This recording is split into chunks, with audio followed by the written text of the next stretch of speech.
Good morning, Raghav. Good morning, John Exley. Good morning, everyone. Bobby. Good morning, Techno Chief. Good morning, ADHD. It is great to see all of you. We hope you had an incredible Thanksgiving. Happy Thanksgiving to everyone.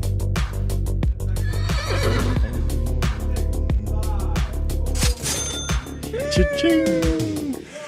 You're watching TBPN. Today is Friday, November 28th, 2025. We are live from the Commerce Corral.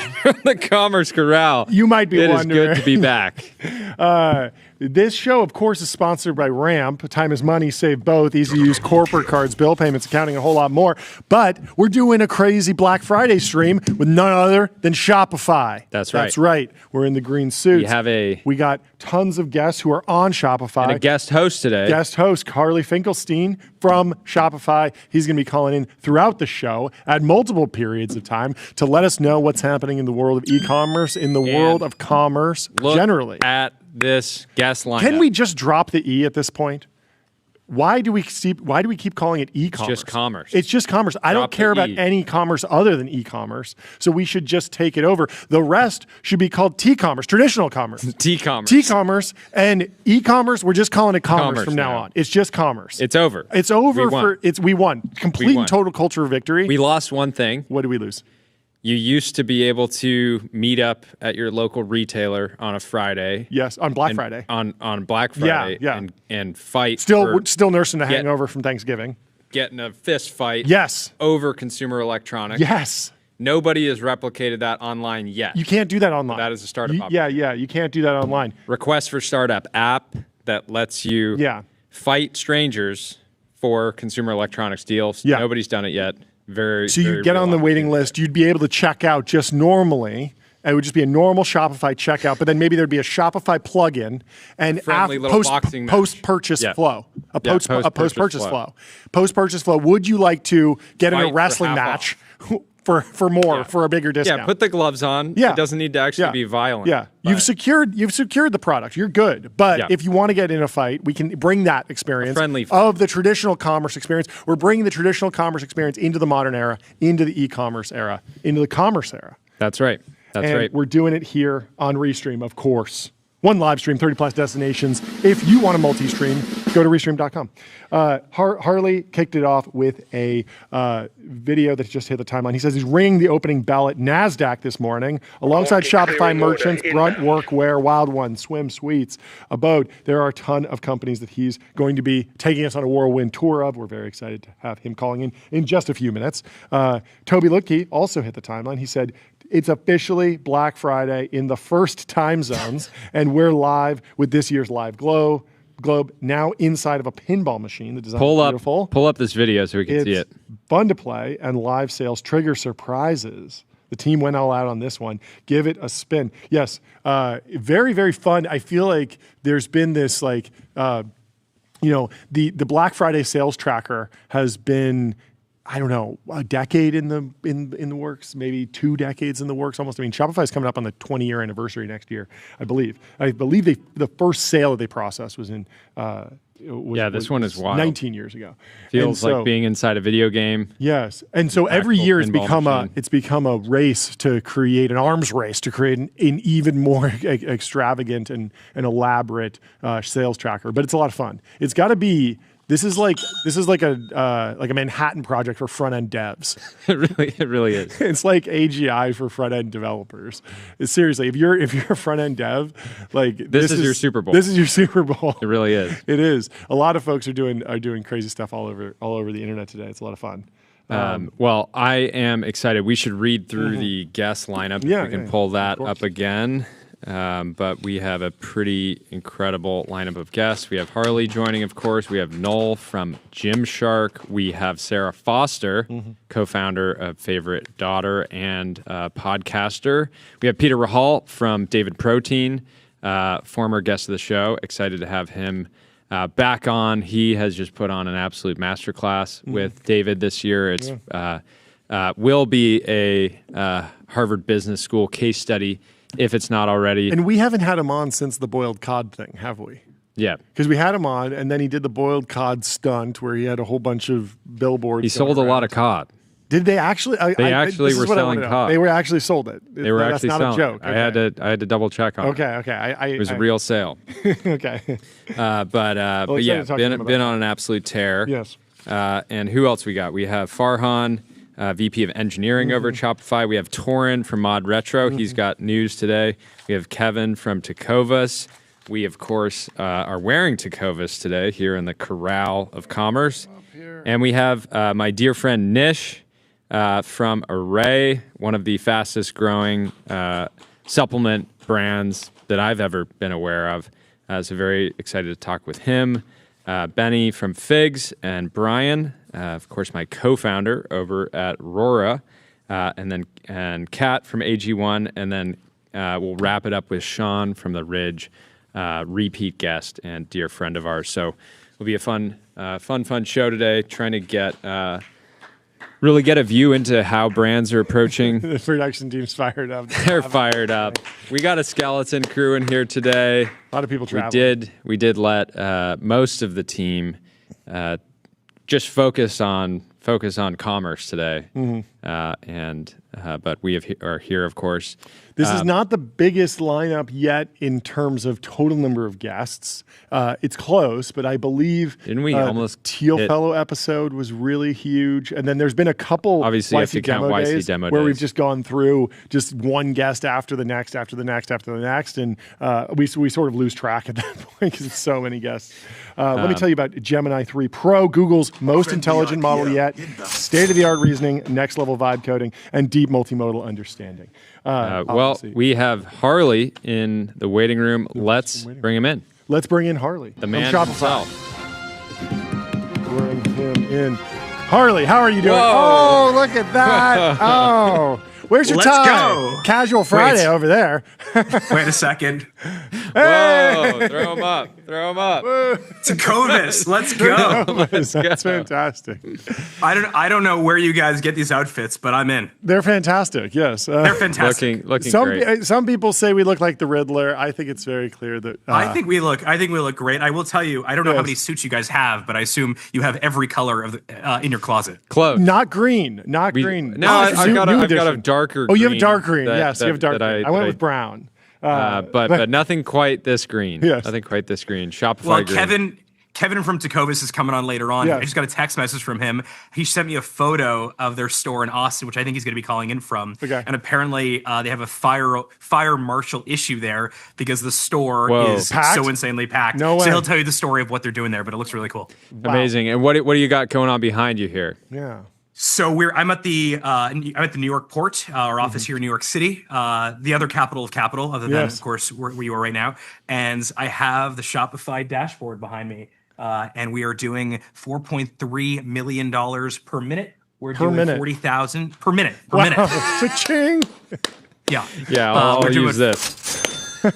40,000 orders per minute, and since we started counting last night at around 7 p.m. EST. About 26 million unique shoppers across Shopify. And then I just posted this just before I got on the show here. Let me tell you guys want this information. Of course we do. 12:01 p.m. today, we hit a peak sale of $5.1 million per minute. 5.1 million. Yeah. Hit the gong for that one, John. Which is pretty good. We got to warm up the gong. I feel like we're going to be hitting it a lot today. There's going to be a lot of that. Yes, good. A lot of that. Excellent. Maybe I would love to kind of get your view. I think people have a good sense of like the history of Black Friday as a sort of like the Super Bowl of shopping for a long time now. But I'd love to get a sense of how you've experienced it across the years, specifically at Shopify, and how it's evolved from your view. Yeah. Well, look, I think Black Friday initially, as the history of it was, Black Friday actually belonged to physical retailers and specifically big box stores. And then kind of Cyber Monday was kind of the time where the direct-to-consumer startups began to take hold of it. And something sort of flipped over the last, I guess, 8 or 9 years or so, where ultimately these direct-to-consumer independent brands, not necessarily small ones, large one also, began to kind of take over Black Friday. And so I think what we've ended up with is sort of Black Friday has become kind of the Super Bowl for entrepreneurs. What we've noticed is that they prepare all year for this weekend, and what we do is we spend the year building for them. I think most people, associate Shopify with small businesses, but we also power, the likes of On Running or Mattel or Birkenstock or, Alo Yoga or Viore. So what's interesting is that, and we'll see this across the show over the next couple of hours, that regardless of what size of merchant you're going to be talking to, they have one thing in common, which is they identify as entrepreneurs. So whether you're the CEO of a publicly traded direct-to-consumer business like On Running, or you started your business 2 years ago, you are an entrepreneur. And this weekend and this sort of 4 days is kind of when we celebrate them. I think the cool part about it is that this year in particular, it does kind of feel like these first time entrepreneurs are kind of standing shoulder to shoulder with much larger brands. I think part of the reason is that technology has just gotten so good, so that the most viral videos that you're seeing from brands today are not these super produced ones. In fact, often it's like some person in their car with their phone on the way to like the gym, and that video ends up getting a ton of virality. Yep. I think also, we'll talk about like agentic commerce and social commerce, but I think some of these new areas where commerce is happening, as opposed to sort of the big stores, physical stores, allows for more of these small businesses to get seen a lot faster. And the end result, of course, is that, things are just blowing up. But yeah, we have the live globe. It's my favorite thing we do every year. You guys pointed out that, it's sort of like nerd heaven here. Yeah. Anyone at home can watch bfcm.shop. And, it's as you can see, it's moving. We're at 4.5 million dollars per minute right now. And again, we peaked at about 5.1. And it's really cool. One of the other things I want to show you is you guys, I don't know if you can see it here, but we also took over the Sphere in Vegas. Yeah. I don't know if you guys have a shot of that to pull up, but there we go. It's amazing. Yeah. So we took over the Sphere in Vegas. We've done this the last 2 years or so. It is the world's largest LED screen. And the idea here is like, can we just put entrepreneurship like on stage? And so this is a visualization of global sales happening in real time. Every arc you see is actually a live order. Yeah. And what's really interesting is that every one of these confetti bursts is a merchant's first sale. Ooh. So it's happening right now. About every 26 seconds, a new entrepreneur is making their first sale on Shopify. That's amazing. And this is people's entrepreneurship journeys starting in real time. I love seeing this. Yeah, I love the Sphere just as like a monument, but it's also just, I love it when you find a match for what fits on the screen. Like the globe obviously works very well. It works well. Yeah. And there are lots of things that they do marketing campaigns on the Sphere, and you're kind of like, oh well, like that would have worked on a normal billboard. The Black Friday, Cyber Monday Sphere is like uniquely. Yeah, we were in Vegas for F1, and they just had a bunch of different driver views on the Sphere. There were some cool ones where it was like the helmet, and you could see Brad Pitt's face. That one was kind of cool. Yeah. Obviously, if there's like a tennis ball or a basketball, like that can work really well. But yeah. What's interesting actually on the Sphere, when we first went to them 2 years ago, we told them we want to broadcast live, and actually at that particular point on the Sphere, it had to be a recording. You couldn't actually broadcast live. So now you can do it live, but that's basically that's the reaction to Shopify actually building it. That's with really them. Cool. And we started 2 years ago. And we need to show it. They have to have a pretty high level of trust with the company that is broadcasting live to the Sphere. Because I can imagine they're certainly not going to make that open and programmatic. Yeah. I think the cool thing about the Sphere also is, the Sphere obviously is it's located in Las Vegas, but the vast majority of people that look at it are, it's usually on social, not in Vegas as well. So it's kind of an interesting kind of thing to do because you're doing something physical in a particular geography, but the actual like the distribution of it is global in a totally different way. And I think having these new cool things. I think they're building a second sphere. In London, Riyadh, I think. London? Did the London one? I know there was proposals to build one in London. I think it hit snags with a permitting or something like that. But I mean, Middle East makes a ton of sense. That would be a very logical place to have one. I mean, the pressure right now, it's a big investment to take over one sphere. Yeah. But to take eventually, it'll be like, oh well, if you're gonna do the sphere, you got to do them all. 8. Yeah, that's right. Yeah, I mean that's the 8 spheres. But I do love these really. I mean, you guys, this is like exactly right in your wheelhouse. But like, I like these really ambitious projects. These projects that like in the first meeting, someone proposed it and someone else said like, there's no way we're going to do this. And then of course they end up doing it. So I think more of this is good, but it lends itself really well. But in many ways, like I think back to sort of the original question, I think like BFCM is, in many ways, it is a celebration of entrepreneurship generally, even if you're on retail. It sort of just feel like we all kind of take a moment to kind of celebrate businesses of all sizes. It also feels like consumers are very much, I don't know, there is a different connection that consumers have to their brands they love, and like you look at Tecovas, for example. I know we'll see Kevin a little bit later, but you can't really understand if the store is a retail operation or if it's a saloon, because a lot of people just go in there to hang out or have their boots shined and have and drink bourbon. And that's like totally okay with them. That's awesome. And I think this idea that, there isn't this online versus offline kind of, false dichotomy, but rather retail is happening agentically. It's happening like the consumer journey starts like a TikTok video and then eventually goes to an online store. And then maybe they don't buy anything, but they walk into a pop-up. And then eventually they end up in Roblox and they actually complete the purchase in Roblox. Like that's kind of what we're seeing in BFCM 2025. And I don't know, it feels like the golden age of a little bit of retail right now.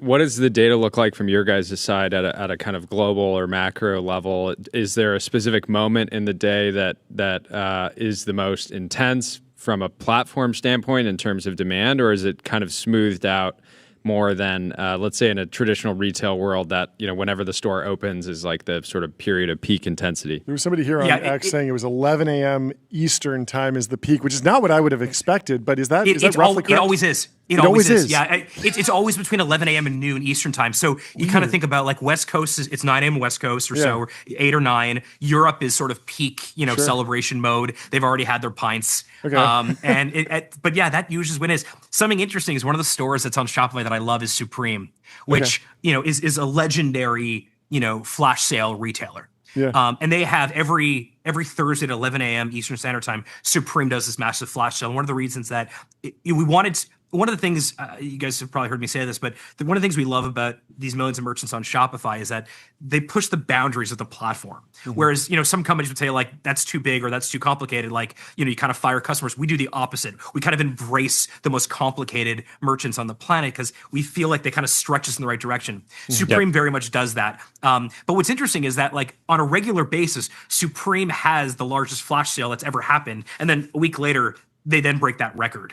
Wow, and so Supreme, is obviously has been doing a lot. They push it. We also have like like Universal Music does a lot of their drops of this, whether it's for Taylor Swift or it's for Bieber or some of those type of acts. So that pulls the platform as well. But generally, like, knock on wood, things have been going really well. We have an incredible team on the infrastructure side. Farhan, who leads engineering, is going to be on later to kind of tell you exactly what goes on, behind the scenes on the infrastructure side. Yeah, what happens? Do you guys get a lot of inbound from bigger brands that are kind of running their own commerce stacks after this kind of 4-day stretch because they this broke me? Like, well, yeah, I'm ready to move it's over. It's probably a time to capitulate.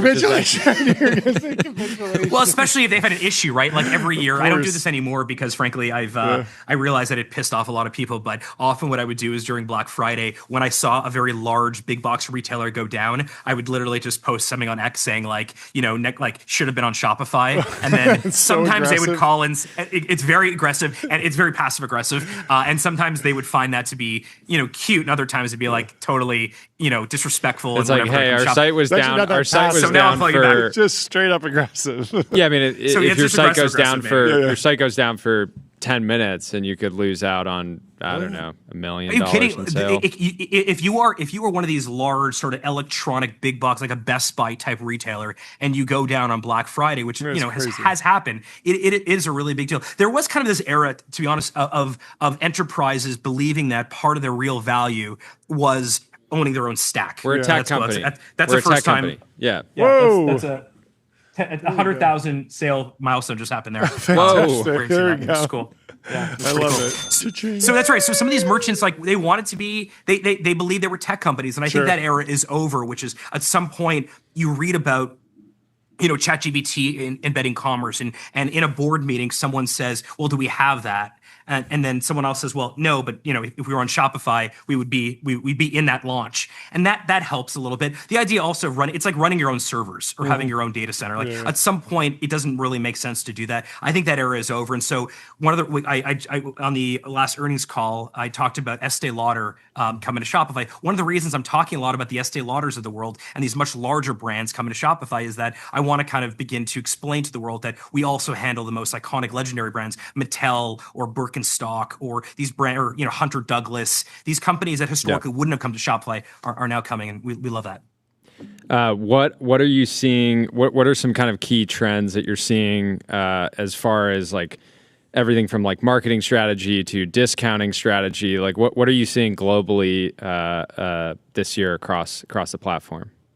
Discounting still is the case, although I don't actually think that discounting is as important as people think. I actually think value matters a lot more. I was on CNBC, I was on Squawk Box this morning, and Steve Leisman was asking me about consumer confidence. And I told him sort of the way that we look at consumer confidence is we just measure it at checkout, because you can read all the reports and all the surveys you want, but ultimately, what are people doing? And Steve kind of made a joke that often with these surveys, that what people say they're going to do and what they actually do is totally different. They say they're not going to spend as much, and then when they see something they love, they just, of course, go and buy it immediately, because humans are humans. So one of the things that I think actually is happening is consumers are kind of voting with their wallets to buy from brands that they love. So if they love Viore or they love Aloe, they're waiting for some sort of sale from those brands. And if those brands, if the sale isn't what they thought it would be, they're still buying, but they're being a lot more intentional about how they purchase. The second thing is, I think this era of like online and offline, I kind of mentioned this earlier, but this is this is totally over. I think we have Figs coming on. I think this CMO of Figs is going to be on a little bit later on. One of the things I love about Figs is this was an online business, homegrown story on Shopify, incredible growth. They went public, and pretty much in every hospital, everyone who's like, who cares about how they look and how they feel is wearing Figs. They started opening up physical locations around hospitals. And what's effectively to make it really simple for healthcare workers on their lunch break or on their coffee break to come down and purchase stuff there. So if you were to ask Figs, are they an online retail? They would say we're like that idea of omni-channel. We're just a retailer. It feels like that is almost this whole like we're living in like a post omni-channel world, as silly as that sounds, where sell in every surface area. We have an integration with Roblox. And in some cases, most merchants, most of the time don't use that integration. But we have some merchants who do like real business using the Shopify integration inside of Roblox. And so the idea from our perspective is like every surface area that exists should be a place where you're able to transact, and merchants can choose whatever's most appropriate for them. How is the POS side of the business growing? Is that growing faster than the overall business or the e-commerce side? Because is it more like an add-on where somebody starts with Shopify online and they realize, hey, we should probably unify the back end, and then they the POS system. From a GMV perspective, actually, point of sale GMV is actually growing faster, but it's on a much smaller base because most merchants on Shopify are using e-commerce. Look, initially it was meant to be, if you're on Shopify for online, let us also serve you for offline as well. Now what we're seeing is merchants are coming to us, like pure play offline retailers are coming to us, like brick and mortar retailers are coming to us first for offline and then expanding online as well. So it's an area, it's one of the most important areas for the business. It's getting really, really good. Initially it was only, for smaller, a couple stores. Now you have massive brands like Aloe, using it across all of their stores as well. We just announced that Aldo is going to be using it across 400 stores, the large shoe company. Wow. So more and more, it's becoming a big thing. It's a big catalog. But we look at these as like on-ramps into Shopify. Like, tell us what channel is your predominant channel. We'll make that really easy and scalable. And then once you're using Shopify, we're going to introduce you to other channels where we think you can probably find real success. Yep. How have things on the macro, kind of the tariff side, settled? Thankfully, we haven't had a crazy anything crazy in the last 2 weeks or 2 months. But is that your gauge of if like 2 weeks is a sigh of relief? Yeah, pretty much. I would have been concerned, if Liberation Day had happened like 3 months ago, it would have been potentially really or on scary. Black Friday. Yeah, that would have been bad. Yeah, no, it would have been highly disruptive because a lot of brands today will fully sell out of especially their hero products and be leaving a lot of revenue on the table. And so like having a successful Black Friday comes down to a lot of just like high, good demand planning. And earlier this year, it was just really chaotic. I mean, we have a good mutual friend in Ryan from Flexport. Ryan's an amazing guy. I think he was on the show yesterday or the day before that. We were reposting clips, but he that was okay. That clip was from like a couple weeks ago, but yeah. Okay. So Ryan, Ryan, Flexport's an incredible partner of us. So, we hear from Ryan quite a bit about what's happening the supply side of just commerce. Sure. In terms of the tariff side, look, we've seen merchants go through, Shopify is 20 years old. We've seen merchants go through the global, financial crisis, through the pandemic, through a bunch of, obviously through Liberation Day. The way that most of the merchants on Shopify seem to be incredibly resilient. Our job is sort of to make it really easy for them to navigate whatever comes their way. On the tariff side of things, we haven't really seen any change in behavior. Certainly, we did Q3. We saw about 91 billion of GMV to the platform. That was, I think, just over 30% year-on-year growth. So we haven't seen that. We haven't seen any type of change in behavior. And then on the pricing side, I said this on the call also. We haven't seen merchants change their pricing all that much. And so I think that, again, it's not that consumers don't care about it. I just think that they're being more selective, which I think leads to kind of what you'll hear a lot over the next couple of hours on the show today, which is that brands really matter. Like the relationship that direct to consumer used to be this thing that effectively was a bit of a fad. Like, oh, this is that kind of business. And this is Sean at Ridge. He runs a direct to consumer wallet company. No one calls Ridge a direct to consumer. It's just a wallet company now. I think the advantage to direct to consumer is because they have a direct relationship, they also have a direct connection and they're able to cultivate a different type of dynamic with their customer base. And you'll hear that from across the board, I think, today. So generally, again, what I said to Steve and I'll say to you guys is we measure consumer confidence at checkout and people are buying. It's a great way to do it. I was driving into the gym this morning before we got to the studio, and there was 6 people outside of a Target at 6 a.m. 6 a.m. Is that low or high? That felt extremely low. That felt low. Okay. Yeah, that feels well. There's probably 60 people outside of a Tecovas right now in somewhere in America. That does feel low. Remember those videos of like they open the doors, everyone like rushes in to get the I TV? remember those. That's what I'm saying. But I never participated in that, so I completely missed that, and I don't know if it's is it completely died off? It seems like it has. I never understood how many people needed that many TVs. Like how many TVs does one person need? The TV thing is crazy. I guess it's just one of the bigger purchases you make, and so if you can save a couple $100 on it, it's like worth it or something. Yeah. But it was a big meme. The last TV. I think what you were saying earlier is true. It's like people have everyone at this point. You don't even have to be like that. You don't even have to be like into shopping or into the different things. You have a handful of brands that you really love. Mm-hmm. They're probably independent. And when it comes time for Black Friday, you're like, okay, what are the brands that I like doing? And I'm going to put my dollars there. And maybe I'm going to do some Christmas shopping too. It feels a little bit like we're all kind of voting with our wallets to have more of the brand that we love exist in the world. Like I wear a black t-shirt almost every day. It's a James Purse black t-shirt. Yeah. I've got to know James really well. Like every time I buy a James Purse t-shirt, I buy because I think he makes the best t-shirts, but it's also a vote of like, I want more James Purses in the world. These like kind of quirky guys, in his case, out of California, who is obsessed with making black t-shirts. Mm-hmm. And I as someone that is an entrepreneur myself, been an entrepreneur my whole life, I want more James Purses existing in the world across all different verticals. And so I'm willing to spend a little bit more money. And this is like, I've been buying James Purse t-shirts before I could even afford them when I was a student. Because instead of buying like 5 Gildan t-shirts, which were kind of crappy, I would save my money and buy 1 James Purse t-shirt every 6 months. And it was because I like the shirt, but I like the story behind it. And I think that matters to consumers.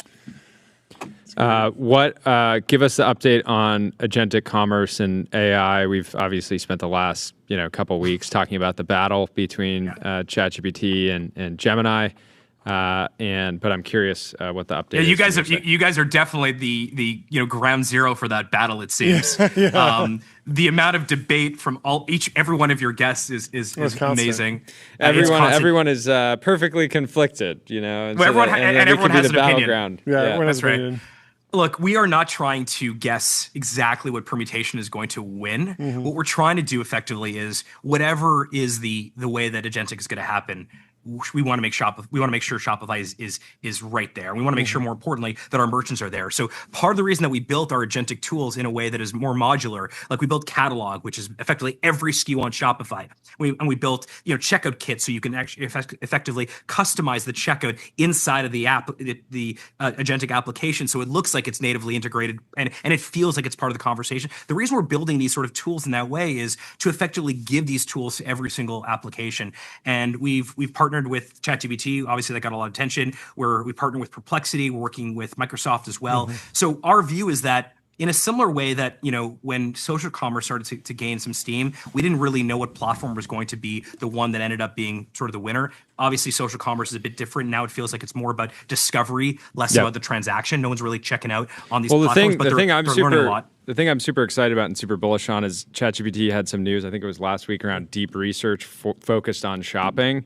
And it feels like that is the way that people, that is a better way to do product research, discovery, which is just like, hey, fire off a prompt and then go do something else and then come back. Especially because it has all your context. It knows what you've been searching for. If my particular chat application knows that I deeply care about on running, that's my favorite stuff. If I'm looking to get gear for a camping trip or a hiking trip, it should show me on running boots, because it knows that I have a proclivity or some sort of connection to that brand. I think actually the coolest part. So one is we think that it's going to change the way consumers shop. It may actually, remember, e-commerce as a percentage of total retail is like sub 20% in the US still. It's like 25% in the UK, but it's still pretty small. So one thing that may happen is agentic may invite traditional online shoppers into the online world, which we think is really good. But whatever permutation ends up being the winner, we want to make sure that our merchants are best set up. And I also think it creates a little bit of a leveling of the playing field, whereby now if I'm using, a search engine to do my shopping, I'm going to be, the first thing I'm going to be served is going to be whoever pays the most for an ad. Whereas on agentic, hopefully what I'm being served is the thing that's most relevant to me based on everything the chat application knows about my personal interests. So I think it actually may help a lot of smaller businesses get bigger. Totally. I'm curious, by this point in the day, do you have a good sense of where the platform will land from a volume standpoint for Black Friday in total? No, not even close. Wait, really? No, you have 10 years of data. How can you not get the curve? I have. Sorry, I should say I'm not ready to disclose that. Yeah. Okay. But I imagine that you have 10 years of data. I'm not asking you to disclose. I'm just saying, do you have some sense? Can you get it within $5 billion?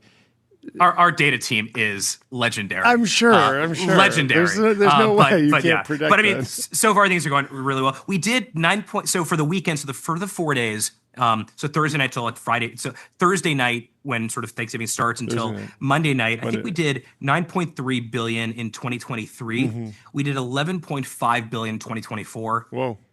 We'll see what happens this year. We got to take the over on this. Let's go. I'm not participating. But I will say this. I didn't even talk about this. This guest list we have today is stacked. Yes. Yeah. And what's really cool is it's sort of a mixture of some of the people on here I actually haven't met yet. They're Shopify merchants. I don't know them. And some of the people that I invited on, I don't think you guys have met yet. Yeah. But it's I don't know if you know Favorite Daughter's coming on, Sarah Foster. Yeah. I mean, Sarah Foster, Favorite Daughter's amazing. What you may not know is she also has a hit Netflix show where everybody on the show wears Favorite Daughter. And she has a hit podcast called it's so funny when we introduced her earlier, I said podcaster because both of our wives my wife too. It's her podcast. So. But a lot of people know, Nobody Wants This from Netflix. But this, you talk about the future of retail and how it all fits together. Or Kat Cole, who I think you're having Kat Cole on, who's the CEO of AG1.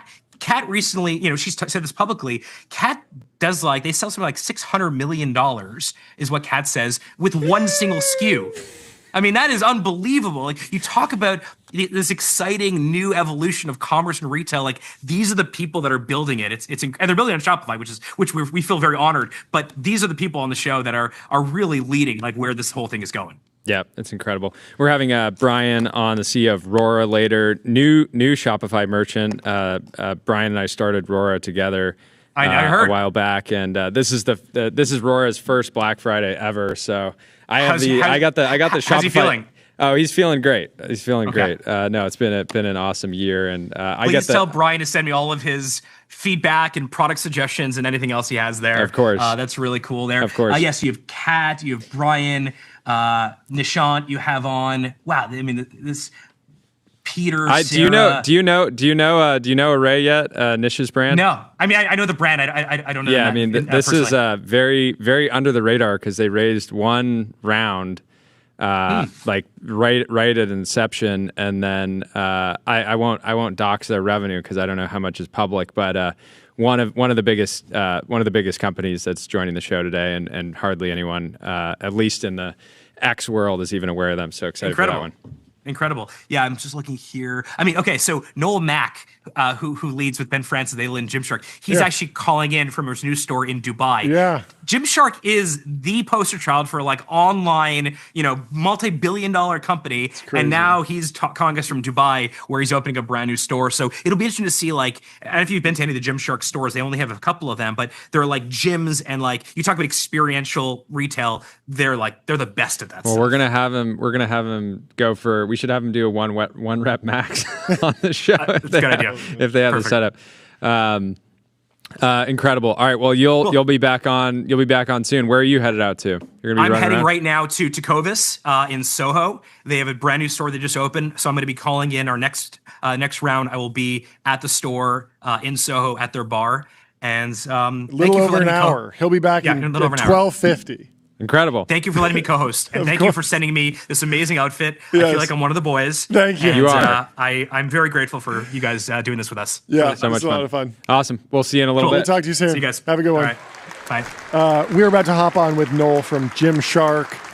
Before he does, let me tell you about Cognition. This is a great Christmas present. It really is. Get someone Cognition. Get him Devin. They the want AI software engineer. Devin under the Christmas tree. Say, hey, Mom, I want you to crush your backlog with personal AI engineering team. Here's $100,000 of Cognition credits. Thank you so much to Cognition for supporting the show. Our next guest is Noel from Gymshark. Let's bring him in from the Restream waiting room. There How are you doing? Good to Welcome see to you. the show. Welcome to the show. Thanks for staying up late, right? You're in Dubai? Is that right? I'm in Dubai, but I'm on British time zone, so this is fine for me. I'm good, man. Don't worry about it. You're good. Awesome. How's the day been so far? Mellow? We're just wrapping up here now, right? So it's 22 midnight right now here in Dubai. And my plan was to do this with the store in the background, but there's still so many people in the store tearing T-shirts off hangers. You wouldn't have heard a word I was saying. So yeah, man, it's been wild. That's crazy. Wild. When do you actually close the retail store? This store closes in 20 minutes. Okay.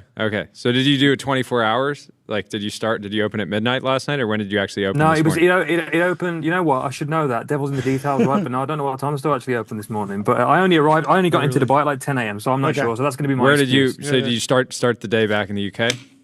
Yeah, started the day did the red eye last night from the UK and landed here. They call Black Friday over here the Dubai Super Sale, so they do it a little bit differently to the way we do at home. Sure. And it's wild. There's literally hundreds of thousands, if not millions, of people walking around Dubai Mall outside right now, which is nuts. Wow. What's the shape of the business these days? What categories do you how do you segment out the business and sort of understand what you sell? Well, the key differentiator to understand about Gymshark is there's lots of sports brands out there, right? There's been a few brands in recent years. I think Lulu kicked the door down for the yoga brands, and then a bunch of other brands came in after that. The really unique thing about us is we're not any of those things. We're a gym brand, right? And in the same way Lulu said to people, hey, you shouldn't wear sports clothes to do yoga. You should wear specific yoga wear to do yoga. We're trying to introduce people to the idea that actually you should wear specific gym clothes to the gym. So our brand platform is we do gym, and we think we do that better than anybody else out there. Yeah. What was your interview process like? Did you have to show off your one rep max or anything? What was the process? No, you know what? It's a common misconception that you have to be some huge lifting person to come and work at Gymshark, but you really don't. However, one thing I would say is a lot of people fall in love with it once they start at Gymshark, and then they find themselves doing all sorts of crazy marathons for charity and lifting events and bodybuilding and all this crazy stuff. So it's a great environment, steel, sharp, and steel and all that. What about the geographical distribution? I mean, obviously a global brand, but like how global? Have you focused on any particular markets? Has Middle East been particularly important as a growth area? What's growing fastest? What's the most interesting thing happening geographically for Gymshark? So we ship to like 130 countries, something like that, through several different Shopify stores. The UAE has been a real new thing for us. It's been going for about 18 months. Where you guys went international super early. You also worked with from my understanding, thinking back like a decade ago, you guys like did influencer marketing probably better than any other brand and did it at a scale that no one had really done it before. I'm assuming you were working with like 10,000 plus influencers at any given point. Like it seemed like you guys were just everywhere. Did that force you guys to go international earlier than a lot of other brands? Yeah, I had a really interesting moment once where I was sitting in the boardroom doing some work and an intern knocked on the door. I was on my own and she said, no, can I ask you a question? When did Gymshark enter the US? And it kind of stumped me for a second. I had to stand there and think about it. And I said, we never sort of entered the US. That seems to be a thing that older school businesses did. Sure. We shipped to wherever people wanted to buy it from day one of Gymshark. Yeah. So we were technically global from the rip. But you're right, we were very, very early to influencer marketing. A lot of people credit us as some of the real early pioneers of that. But actually, where you were slightly wrong was the point on 10,000 influencers. That was kind of the opposite of what we did. While a lot of people got into influencer marketing early and just spread bet and hit as many people as they could, anybody with a few followers, we decided to sort of handcraft this like select group of what we call Gymshark athletes, who were like the biggest names in the fitness industry, the really, really revered ones. So what might have felt like a bit of a roadblock on social media to you was probably more depth as opposed to width, if that makes sense. Yeah, just working with the biggest names in the category. And in terms of 2025 now, take me through what's working on the marketing side. What strategy, what area has been the most exciting this year for Gymshark as a whole? To be honest, it's what I said a minute ago. It's less about, it's not there's a particular channel that's ripping right now, or there's a new version of influencer marketing, or it's TikTok shop or anything like that. It's finding our lane and sticking to it, right? And being relentless about the fact we make gym wear. That's what we do, and we're better than anybody else at it, right? We noticed a little while ago, everybody started to sort of spread really wide and start to try and hit a lot of different lifestyle and golf and surfing and all these different things. And, there was a moment there where we were tempted to go that way as well. And then we sort of reminded ourselves who we were. We doubled down on the fact that we were the gym brand. We launched our brand platform, We Do Gym, and people have taken to it incredibly, incredibly well. There was an article I read on LinkedIn the other day that said the world doesn't need more bland brands. It needs more brands that stand for something and are willing to have enemies. And I think that is exactly what we did. Not enemies per se, but we're willing to say, hey, if you don't rock with us, that's absolutely fine. There's a million other brands out there that are probably for you, but if you want great gym stuff, you should come to Gymshark. How is gym culture evolving? I feel like the story of the last couple of years was this like hybrid athlete movement. We don't do a lot of running. We probably should. we hit the gym as a team every single morning. We got to get into doing some more cardio. But how has that kind of impacted the product strategy, if at all? We've got about a 500 people run club this Sunday in Dubai. So get me a green jacket. You boys are happy to. I'll happily have you host you down here. We'll all run together. Yeah, you're right. So the first thing I'd say is the culture of like resistance training and quote unquote sort of traditional gym work has really, really grown in the past few years. So you talk to any of the big equipment providers and they're telling you that they're going into some of the big gym chains in the US. They're removing steppers, they're removing cross trainers by the bowlful and they're putting squat racks in, right? A little while ago, squat racks looked like a medieval torture device to some people if they didn't know how to use it. And now people are really learning how useful real resistance training is. But you're absolutely right. The rise of the hybrid athlete is it's a real step forward in people's understanding of fitness. So previously you saw a big guy, you're like, he's a big guy, he lifts weights, but he can't run. You saw a guy who weighed, 120 pounds, you're like, he can probably run, but I doubt he can lift weights. And now the two things are merging massively. I ran the London Marathon last year and I had guys coming past me at like 230 pounds lean with a ton of muscle mass. And I was just like, man, that is so unfair. Yeah. And they're going past me as well. And they got 100 pounds on me, which I thought was wildly unfair. But yeah, this hybrid thing, this, you can still carry muscle and you can be a runner and this and that and that. Do you know what I mean? Like it's a real new development and we're leaning into that pretty heavily. How are you thinking about competing with some of the older, more like legacy brands in the space, specifically in becoming like that household name, breaking through across everything? Are you focused on just owning the next generation, or do you eventually want to go and get to such saturation that you become a household name even with the older folks? How are you thinking about the different demographics that you're going after? I'll be honest, saturation and household name isn't something we put at the top of our Maslow's hierarchy of needs, right? Okay. Becoming the best version of us is what we do. If what comes with that is household name status and market saturation and that kind of stuff, amazing. If it doesn't, no problem. But we know we're going to be the best gym brand out there. So we're never going to beat some of the big players from your country or from Germany, you know who I'm talking about, at being them. But what we can do is win at being us. Yeah, that makes sense. What about 2026? Are there any upcoming marketing or growth strategies that you're excited about potentially exploring next year? I personally, we don't have a huge plan for this yet. I love streamers right now. I'm like, streamers are doing a lot. And I think that feels like influencer marketing to me in the early days when it was kind of untapped and we dominated early. Sure. I like seeing what streamers are doing. There's something that we are doing that we are very good at is these IRL experiences. Like our last event in London had over 15,000 people come out to it. Whoa. That was 2 days. There was stock for sale, but it was stuff they could buy on the website. There was a few exclusives. There was their favorite Gymshark athletes, the group of people that I talked to you about earlier on. Yeah. They could hang out and live together. We've done them in Miami. Again, the last Miami one, I think we had 13,500 people over 2 days. So those are just wild. And it's almost like a rock landing in a lake. The ripples that sends out across the fitness industry, across all of social media, across TikTok, everything is absolutely nuts. And that's not us. That's consumers coming along, creating their own TikToks, taking selfies with their own favorite influencers, athletes, creating their own content, and it's spreading out into the world. So yeah, that works really, really well for us. We always say that Gymshark's an online brand that was built offline. Yeah. In the chat, they're saying people yearn for IRL events, and I couldn't agree more. How are you guys thinking about the intersection of AI and commerce? Are people discovering Gymshark in different LLMs yet? It feels like a really tough channel from a brand standpoint because right now you don't even have the ability to do that great of like imagery and just like showing off products in the way that you might want to on your personal site. But what does that look like today, and how are you kind of forecasting out? Yeah, you're right. I think that like literally AI is such a buzzword that absolutely everybody is using, and I tend to try and steer clear of talking about them when everybody else is talking about them. So my thinking about stuff like this is a little bit Buffett-esque: be brave when others are scared, and be scared when others are brave. Yeah. But you're right. AI results, AI search is absolutely huge. We already do pretty well on that front because there is such an organic groundswell of information on Gymshark, on TikTok, on Reddit, on a lot of the places that it's scraping for information. Exactly.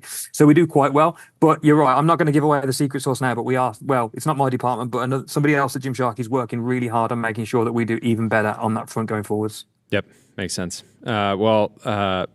Thank you for taking the time out of a very, very busy day. Where are you? How long are you going to be in Dubai? You're doing an event and then you're going back to the UK, or are you doing a world tour? Yeah, we're launching our second Dubai store on Tuesday. So we've got a bunch of stuff leading up to it. Like I said, we have a really big run club in Jumeirah Golf Estates on Sunday morning. We have our conditioning club. We're doing a run club inside the Mall of Emirates, which is another mall because it's that big. You can do a 5K run inside the mall. I know that's real Dubai stuff. Stampede. Then we open our store on Tuesday, and then I get out of here and I'm back to the UK. Nice. What when you say experiential retail, is it running focused? Do you have full like squat racks in there? Like what does experiential mean in the context of Gymshark? It depends on the format of the store. Like we can scale it down and up. Like sometimes it's just we have a bunch of personal trainers come up. We're doing pull-up competitions. We're doing run clubs. We're doing all that kind of stuff. Our latest store that we've just announced, the date isn't out there yet, but our latest flagship store, our first ever US flagship store, is launching real soon in New York on Bond Street opposite Kith. And that has, I can't reveal it yet, but that has a whole 2 floors of experiential. So anyway, keep your eyes peeled and you'll see what I mean when I say we can scale it from small stuff to really, really big stuff. Amazing. Well, great meeting you. Thanks for coming on the show. Fantastic to hear your approach to all of this. I love the focus and just the intensity. Makes a lot of sense. Congratulations. Appreciate it. Cheers. We'll talk to you soon. Thanks, fellas. Have a good one. Let me tell you about ADIO, the AI native CRM that builds, scales, and grows your company to the next level. I asked ChatGPT, I put the shopping research mode to the test. I said, find me the most expensive, elite luxury goods hosted on Shopify sites specifically. basically just one item per brand, but pull as many different products as possible. Take me What'd on you a get? full tour of top Shopify products. The best overall, a $28 million yacht.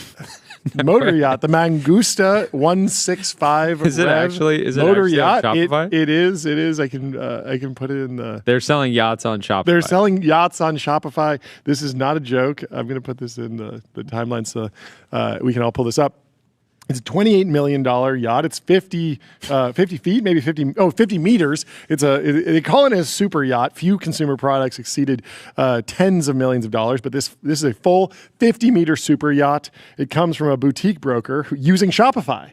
Not a big generic marketplace. Third-party yachting press documented the yacht, noting the N1 was the first hull in the Mangusta 165 Rev series, designed in collaboration with Overmarine and Labunov. It's listed at 28 million euros. This confirms it's not a speculative or unknown build. It's a real super yacht. You can buy it on Shopify. Maybe it's available in the Shop app. Also, we are, of course, sponsored by Bezel, getbezel.com. Your Bezel concierge is available now to source you any watch on the planet. But I got to say, there is somebody on Shopify selling a $5 million Patek Philippe Grandmaster chime. No. And even though it's a competitor to Bezel, we got to talk about it. We got to talk about it. Can you imagine? It's a $5 million. You got to see this watch. Can you imagine the credit card fees on that? Oh, yeah. That is wild. Hopefully, you've negotiated a fantastic rate with Shopify payments. You have the lowest possible payments. Maybe you're doing ACH at that level. I'm pretty sure Shopify offers something like that. Yeah, I'm sure there's something that you can do. But this is a $5 million Patek Philippe Grand Complications Grandmaster chime. This is, of course, on Shopify. You save $208,000 when you buy it this Black Friday. No way.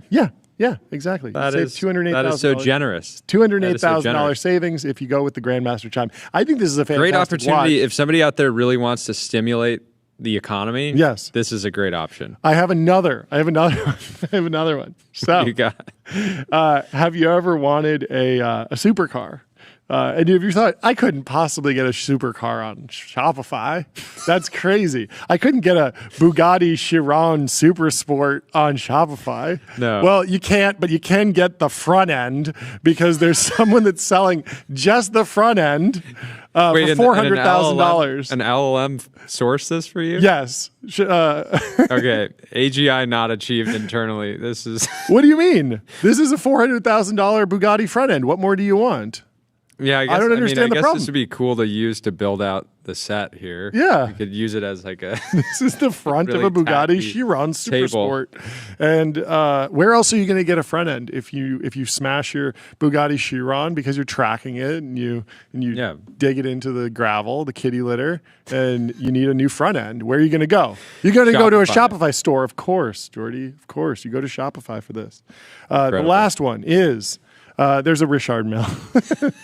There's an RM at a different store on Shopify. $500,000 for the Richard Mill. Let's see which one this is. I actually did check to make sure that these sites are actually using Shopify, and they are, which is crazy. Good. It's the Richard Mill RM 7201.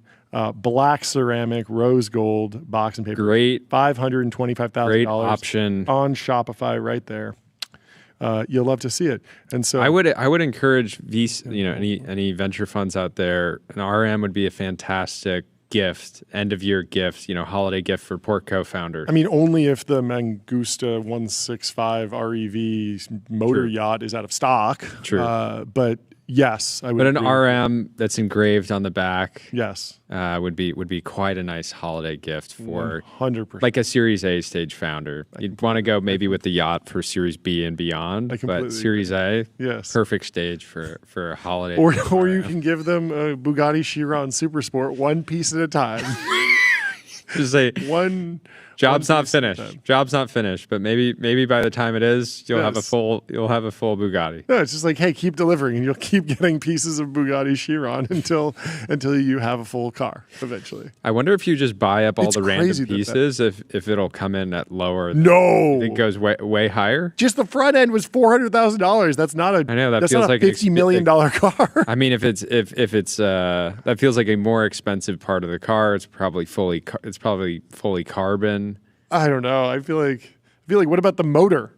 what about the That's the gonna cost you. drivetrain? What about the interior? There's so many expensive parts. That'll cost you. Yeah. Over on X, saw a post here from Colin Slattery. He runs a digital Is he blackpilling? advertising What's going on? agency. He's blackpilling a little bit. Okay, well, before you read this post, let me tell you about Linear.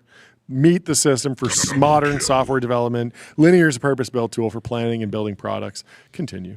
Colin Rock, strong name, says super slow start in the U.S. so far, referencing his Black Friday. He's also managing the ad accounts for some D2C brands. Colin says we are seeing the same.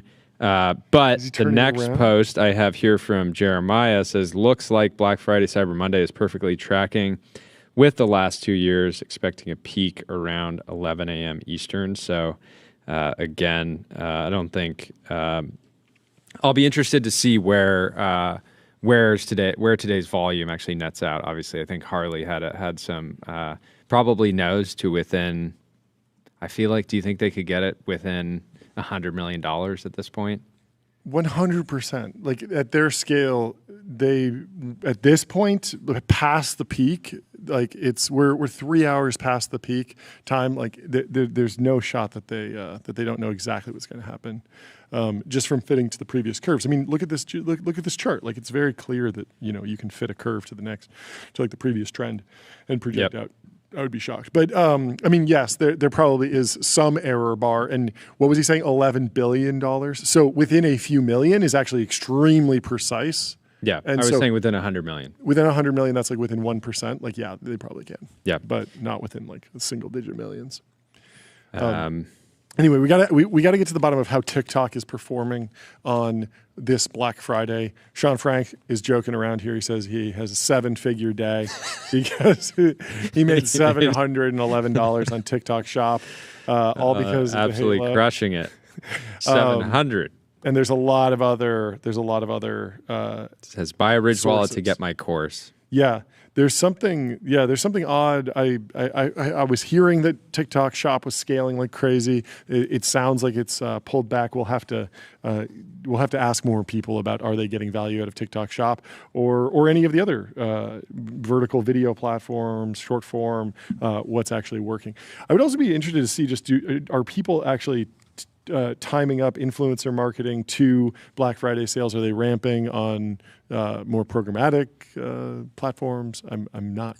Zach Stuck, who runs a number of different brands, says officially Black Friday. Here's the media mix. So he's sharing a breakdown. He's spending $300,000 today, $220,000 on Meta, $30,000 on AppLovin, $25,000 on Google, $20,000 on YouTube, and then a handful of other buckets.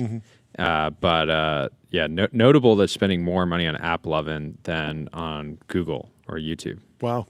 Yeah. And then David Herman, who's also runs an ad agency, he says AppLovin too low. So he's bullish on There are some AppLovin. people that are super bearish on AppLovin, but every time I talk to somebody who's like actually using it or buying ads on it, they're always like, yeah, it's real. It's fine.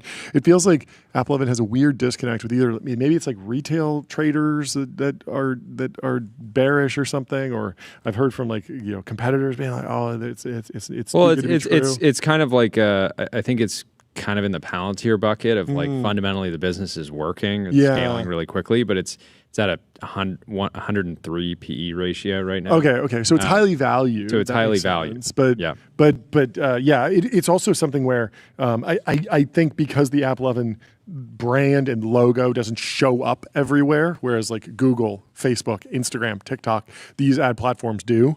AppLovin's like behind the scenes, a little bit below the surface.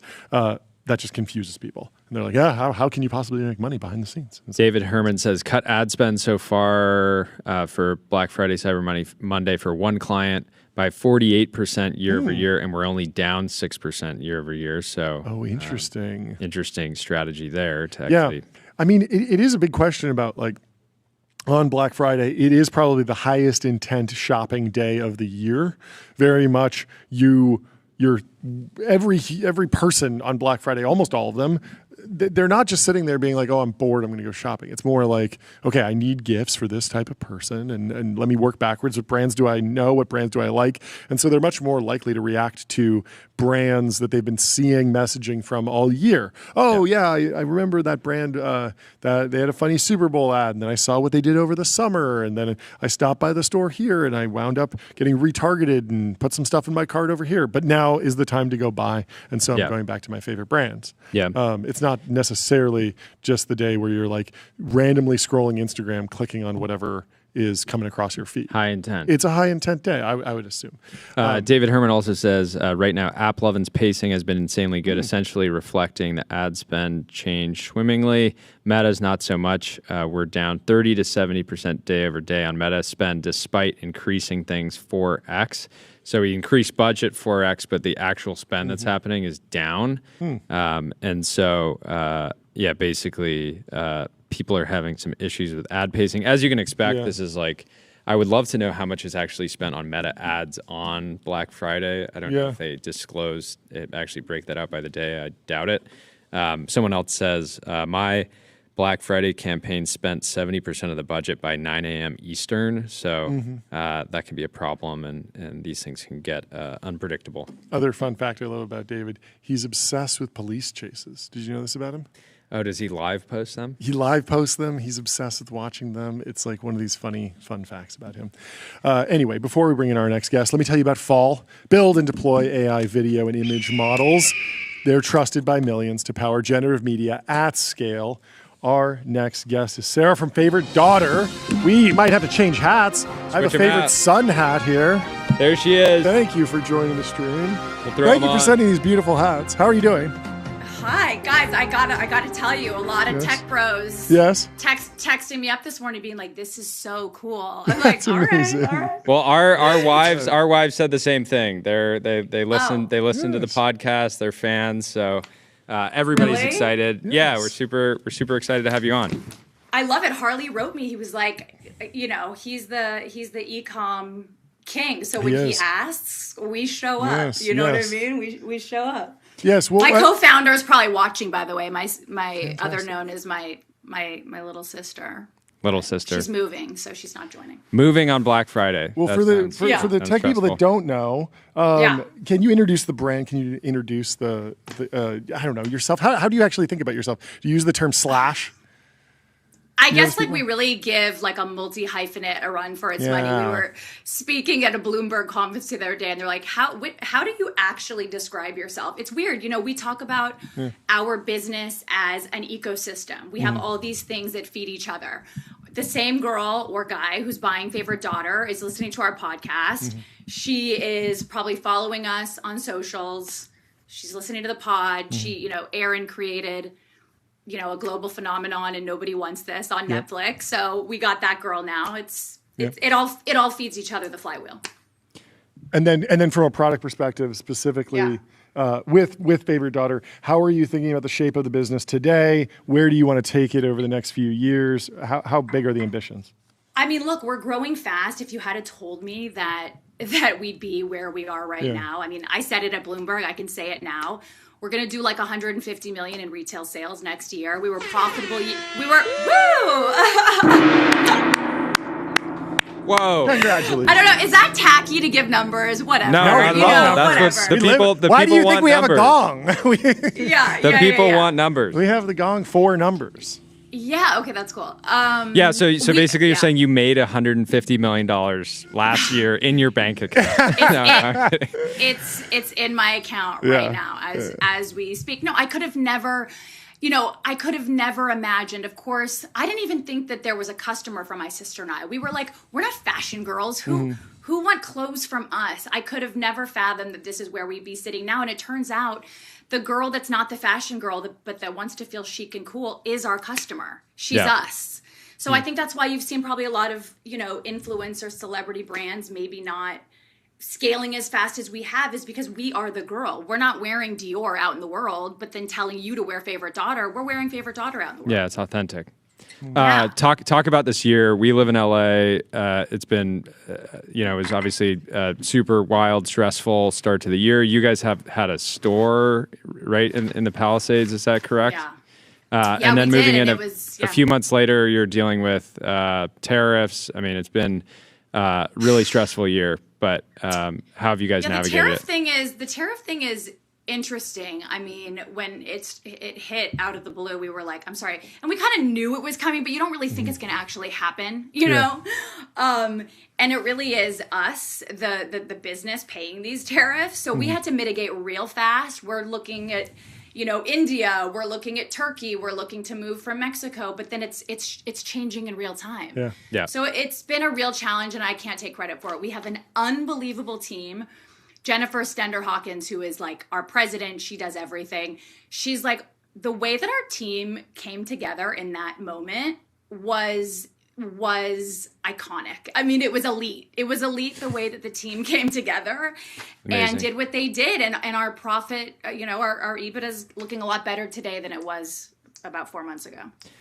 What categories are you most excited about in the future? Started out with an apparel focus, but I imagine you guys can, in the fullness of time, do everything for your customer, or at least everything within reason. Yeah, I mean, look, our customer wants it all from us. She does, and we're learning that. We didn't know. Everything's been sort of, we didn't anticipate growing as fast as we did, and we didn't try to. We started sort of testing, like, would she want to spend over $1,000 for outwear? Would she? And we sort of dipped into it, and now we know she does. We just launched shoes, a license with Caleres, because our thing is like, let's partner with the people who do it best. They do it best.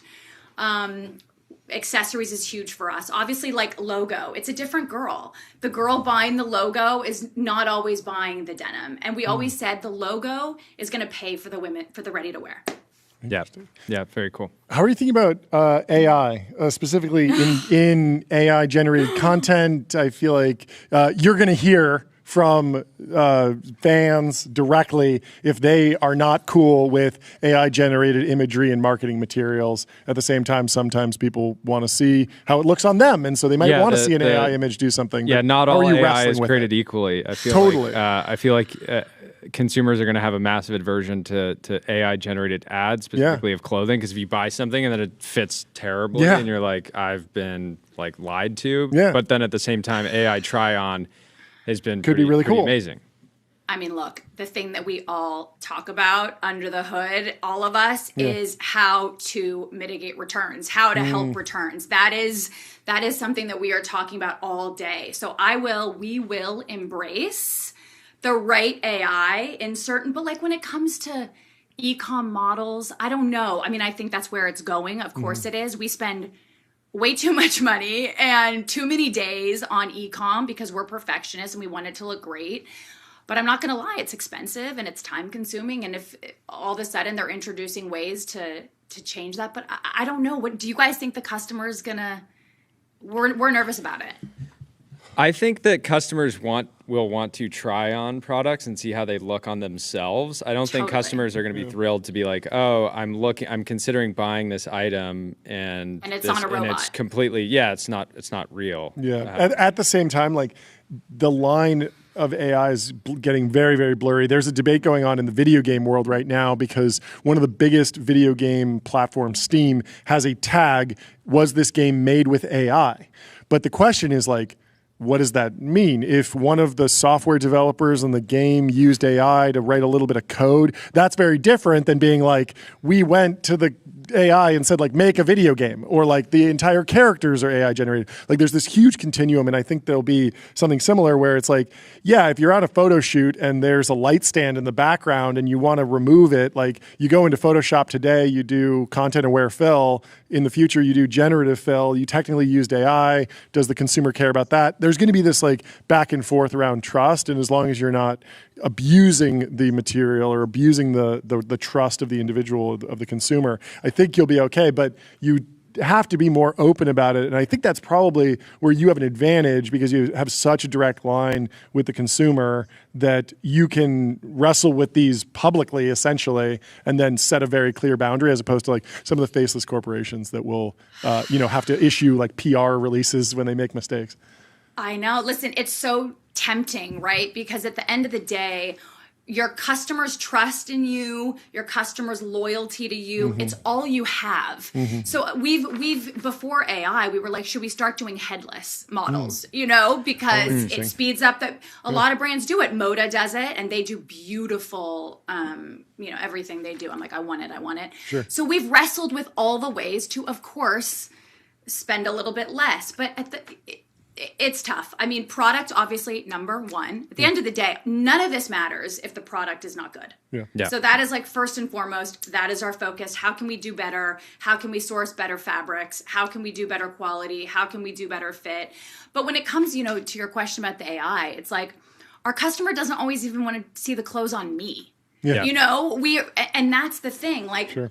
Of course, when I post something or when I push something, it sells, but it sells just as well on girls that work in our office who are different shapes, different sizes, different ages. And that's what we've really leaned into in the video. I mean, video's crushing for us. Interesting. It is crushing. Like video on the page, you're saying, like on the video on the page pages. and in paid. Yeah, Sure. Yeah, all of it. The I ads mean, are paid, video is crushing.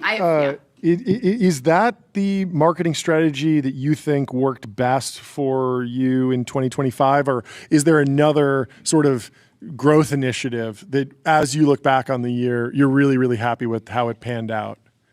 Yeah, I mean, I think it's a combination of so many things, but I do think that we hit this wide open white space for the working woman. You know, like the biggest compliment, the people that come up to me the most are career women. They're women who go, oh my gosh, my whole law firm, all we wear is favorite daughter, because we're offering you chic, elevated, tailored suiting, good quality, but that's not, you know, $1,500. You don't have to spend $1,500 on a blazer to look great, to show up to work feeling like you look fashionable, like you belong, like you feel good. You don't have to spend that. Yeah. yeah. So How do you think about working with influencers? I feel like you're probably extra sensitive to this, given that you guys are creators and personalities yourself, and you're probably like, you know that like you guys represent the brand. So if you're working with another creator, they're representing the brand. And I feel like in apparel, it can be way more sensitive than a supplement brand that just says like, hey, if you like share our values at all, like we'll work with you. Yeah, I mean, you know, we've really leaned into ShopMy, which is a fantastic company, which I actually looked at as an investment, which big mistake on my part. From Alexa Von Tob. I was talking with my wife, and she was telling me about ShopMy, and I was like, I haven't heard of it, and we've interviewed 1,000 companies this year, and I looked it up, and I was like, oh, this is interesting. And then the next week they announced like I think $1 billion round, so it wasn't on my radar, but they're ripping. It's genius, and it's like it's made the whole process so much more seamless, to be honest with you, and it gives, you know, moms at home an opportunity to move product, to make a little cash, to build some sort of audience. I mean, the celebrities with millions and millions and millions of fans or followers have not sold as much for us as like a Dallas mom who has like the micro influencer. Yeah. Interesting. Very cool. How much time are you spending on the investing side? And you guys have a fund that you run. Yeah. What's kind of the focus of the fund, and what kind of companies are you really looking to meet? Yeah, I mean, we're a consumer-focused fund. It's me, my sister Erin, and Phil Schwartz is our partner. It's kind of a different kind of model. I could go into the weeds, but we probably don't have time. We're looking at companies that we are the customer for. That's it. It's very simple. That's the thesis. It's not only female founders or only, you know, female. That's not what it is. It's, are we the customer? Is our audience going to resonate with this product? And it's that simple. Yeah, taste. Smart. Makes a ton of sense. Very cool. Well, thank you so much for joining on such a busy day. Really, really fun to have you on. We'll have to have Erin on sometime soon. And congrats to the whole team on all the progress. It's incredibly impressive. Guys. We'll talk to you soon. And congrats to you guys. Congrats. Everybody loves your show. All right. Having a lot of fun. Bye. Cheers. Bye. Bye. Let me tell you about Graphite.dev, code review for the age of AI. Graphite helps teams on GitHub ship higher quality software faster. And we're back in cowboy hats. and we got a cowboy in the studio, Peter Rahal from David Protein. Protein Cowboy. Conference Cowboy. How you doing? What's happening? How are you guys? It's great to have you back. Good to have you back on the show. The Cod King. The Cod King. Yeah, we haven't talked King to you of since cod. you did the Cod. I was talking to Jordy about it. I didn't know it was real. It was real. You actually sold Cod. Is that correct? Yep, and we still are selling it. No way. Wait, so are people just cooking up What is it? Yeah, cod tacos at home? Where does this go? What if it's actually successful and then you just have to sell Cod only? Yeah, I mean, hard to outsell David Protein bars? we don't have the same product market fit. Okay. With frozen glaze of cod. Yes. Amazing. How's it been since we last caught up? I know. Like it sounds like the number one challenge for David is just keeping the product in stock. Is that true? Yeah, I would say building the foundation for a big 26, getting the supply chain set up. Yeah, so mostly on the supply side, and this business is a little seasonal. So Seasonal. Q4 is pretty slow. Pretty slow. New year, new you. You go on a diet? Is that the idea? Well, Q4, you're just really eating turkeys. Yeah. Drinking alcohol. And then, January, all the shame comes and you just start get on the ground. Yeah. It's typically like, it's like 50% month over month from January or December to January. Wow. Yeah. How is, now that you're, how is it 2 years into David or around there? 1 year and 3 months. 1 year and 3 months. How is it different than the journey from our X-Bar? Like in the first year, it's obviously been accelerated on the capital side, but what are the big learnings? Like what's the biggest difference? So our X-Bar for the first 2.5, 3 years was finding product market fit. Sure. And then, once we hit it, it's pretty similar actually. Once we hit it, it was in 2016. David was like right off the get-go. So like year 3 of our X-Bar is like year 1 of David. Mm-hmm. And then I'm trying to think, like markets have changed, like marketing tactics have changed, like influencer marketing. Tell me more about what was the biggest tactic then, and then what was the biggest tactic of 2025 for you? So Instagram and influencer marketing was sort of the arbitrage. Mm-hmm. And it was more that the influencers weren't aware of their influence. So that was like a big mispriced opportunity. So there were opportunities like if you just shared someone, sent them the product and they would just post about it for free almost, or just small little like checks here and there, as opposed to now there's like whole companies that intermediate, this person has this many followers, it's going to cost this much. It's a whole machine now. Yeah, totally. Like this is pre-stories, but like if Kim Kardashian posted a story of our X-Bar, we would see it right in our sales. Yep. Today, I don't think you see it in your sales. So I think there's like fatigue. Oh, interesting. Yeah. Fatigue. So it's actually becoming less effective as well as back then it was potentially underpriced. Interesting. Yeah. Yeah. That makes sense. Because there's like novelty of like, these people, they're like, I haven't seen them promote products. So what is working on the growth side in 2025?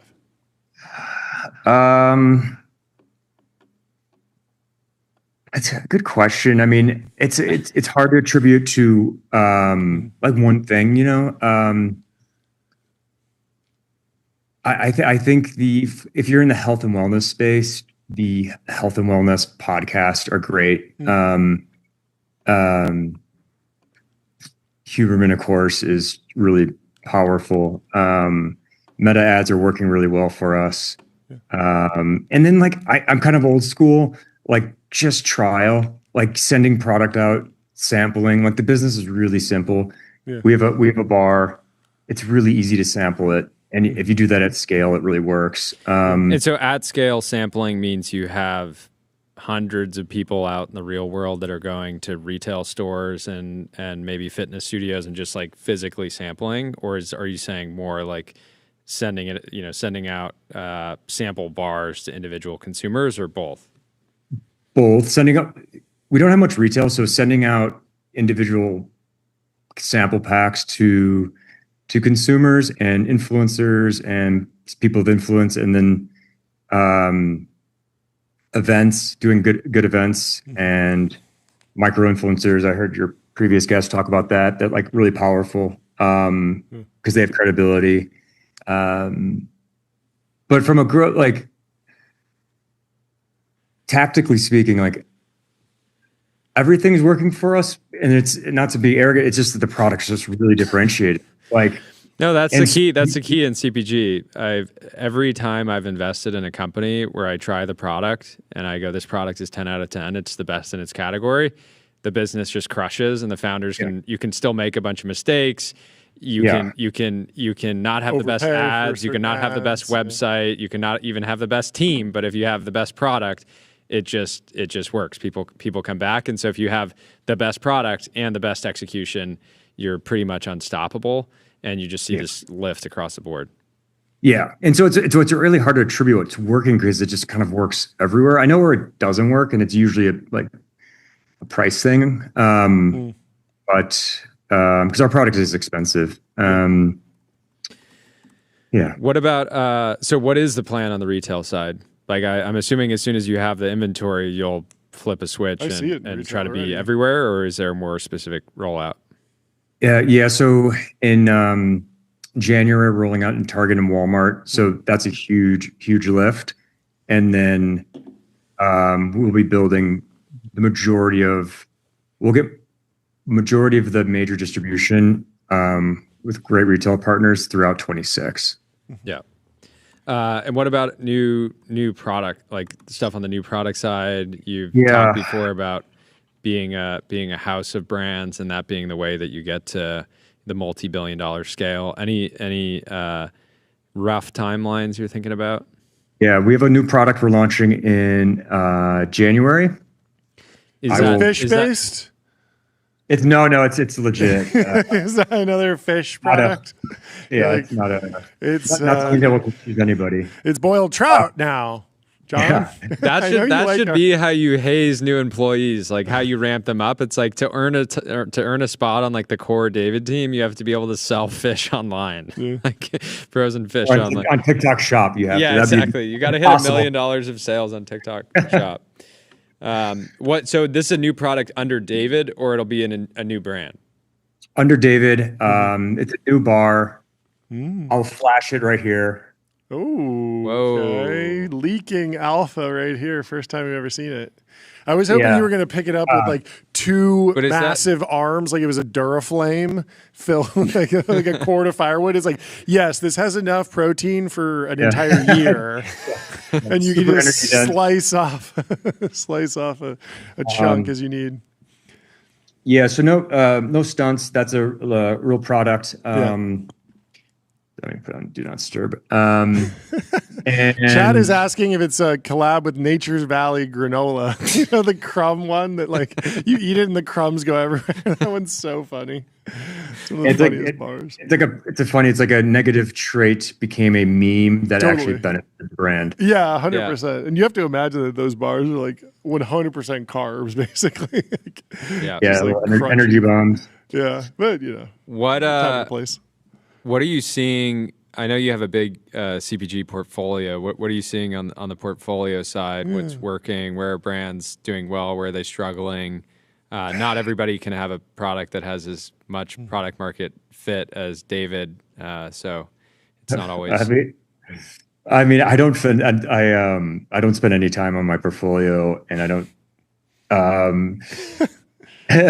So I don't know. I'm quickly focused on David. So I actually have no idea. The one that is sticking out is this THC boom, the Willies. Oh yeah. What is that? Yeah, they're crushing it. That was the kombucha brand. They like spin that out? June Shine. And it's like a historic pivot because like the June Shine or the hard kombucha TAM is like 200 million. Yeah. They pivoted this and it's like really, really strong numbers. Interesting. Yeah, and I think it's, macro trend is known. People want to get high, but they don't want alcohol. And they're seeing all that demand. That is crazy. What's the biggest fish you've ever caught? A 33-inch lake trout. Lake trout. Lake trout. There you Let's go. hit the gong. We're gonna hit the gong for the lake trout. Last question. What's your prediction around 2026 revenue? Are you sharing any of those numbers? Yeah, I'll share it. It's a moving target. We should do north of 300 million. There we go. Wow. Masterclass. That is crazy growth. That's Thank a you, lot of guys. bars. That's a lot of protein. That's a lot lot of of protein. A lot of protein. We have a great team. We're striking on all cylinders. So How many millions of grams of protein. what will the team look like next year? Well, next year, I mean, we shoot for 2 million per head. So I bet we'll be north of 150. Yeah. We're about 80 right now. I try not to count these things because I find they're really bad. But yeah, we have a great team and super productive group. 2 million ahead. It's good. It's a good benchmark. Keeps you honest. I love it. Yeah. Amazing. Well, thank you for joining. Always good to have you. And incredible to get the update on the business. No Black Friday talk. How's it going? Yeah, I mean, you mentioned that it's not the biggest day for you. Yeah, what's your strategy going into this? I mean, and what's your philosophy even around like discounting? We're hearing different things from different people today. I know brands that their max discount ever is 15%, and they're super religious about that. They don't want to train their audience to kind of wait and buy a ton on a specific day because it hurts the rest of the year. But what's your approach? Well, we did this at RX. We basically conditioned our customers to a quarterly clearance of some sort. So with David, we don't do discounts. And then so we don't do discounts. We just do a buy four, get the fifth free. And then nice. Yeah, so I think it's important for us as a brand. I think it hurts the brand to be discounting. And then we do bring a lot of value, like on a dollars per protein perspective. And then with Black Friday, it's just too competitive. And then so is it even worth it to ramp? Do you ramp ad budgets at all, or do you just let people? Because you're not a gift. Yeah, we basically just run steady state. Yeah, and we basically kind of hibernate for November, December. Yep. And like our sales today are only going to be down 20% from an average. Wait, so you're going to have 20% less sales today, but less. Sorry, explain. So you're just like you're turning off. So we're not. Say ads are consistent at 15K. We're not like you would think that all the consumer attention is going to Black Friday and our sales would be hurt pretty materially, but they're actually they're only down 20% to a normal. Yeah, got it. Yeah, which I think is interesting because we're not participating and it's actually not that. I thought it'd be more impactful because people are taking all their dollars to somewhere where they can save 30% on their favorite apparel brand or something. Yeah, but it makes sense. I mean, people need to order consumer staples on Fridays. Wow, and then they almost see it. They probably see it as like a different thing. It's like, I got to order groceries. I got to order protein bars. I got to order whatever my health products are, and then I also got to get that new TV, and then I also got to get the gift for grandma. But I'm not going to forget to get food for myself as well. So I show up and I get food, and then I go and get the TV, and then I go and get the gift for grandma or whatever. That'd be my mental model. I don't know. From as you think about next year, from a how do you think about just getting enough inventory to support that kind of revenue, and how far in advance are you kind of doing demand planning, given that you're on a rocket ship? And I know that you guys have a unique supply chain and some unique advantages, but how are you thinking of scaling that up? Yeah, so since August, we've been preparing more or less for 26. So we've actually had to throttle back demand to build safety stock to prepare for 26.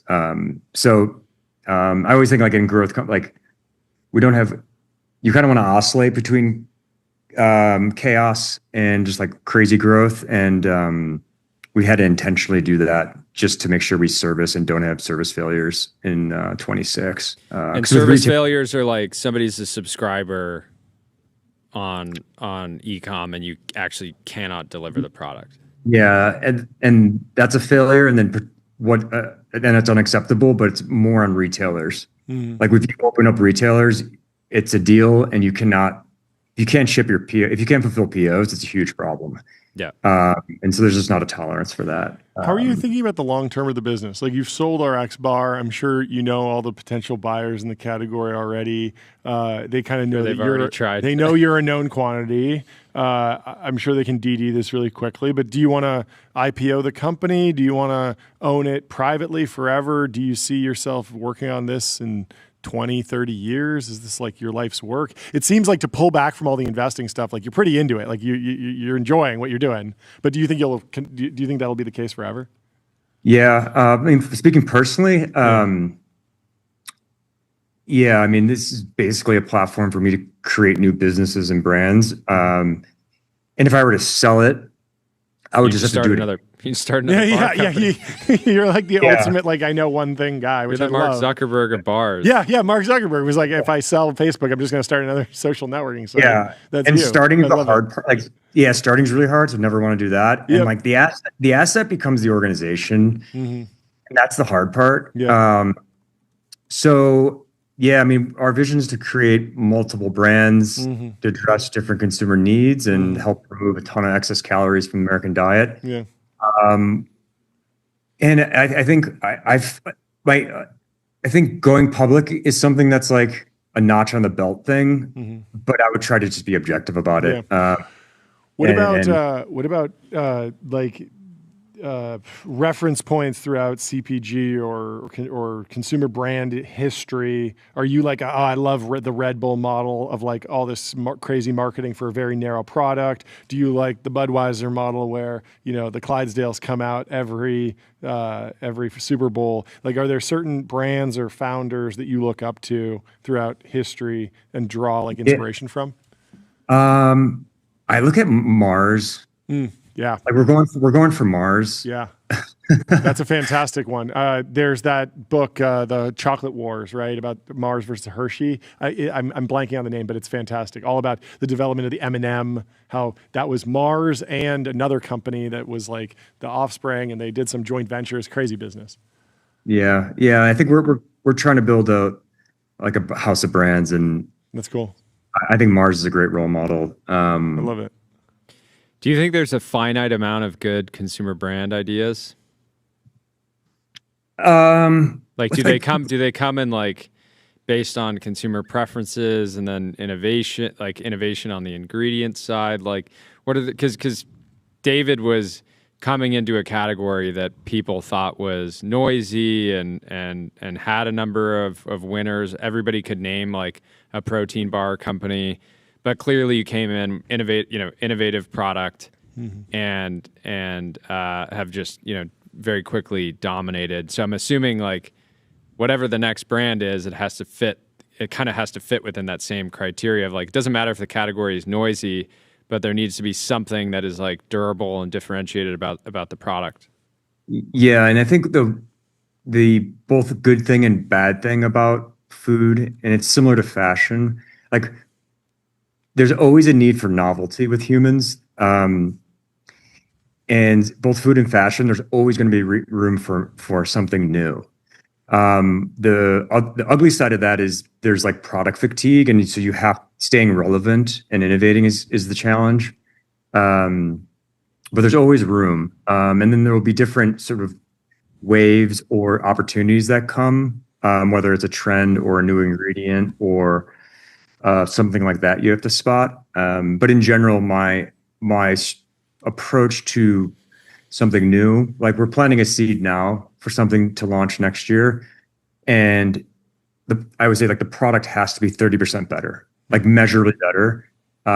Brand cannot be a differentiation. If I'm sitting here telling you how our brand is differentiated, like that's just like so abstract and doesn't mean anything. So it has to be, materially better than what's on the market. And I personally, I like categories that are sort of boring and would appear to be on the surface like really competitive.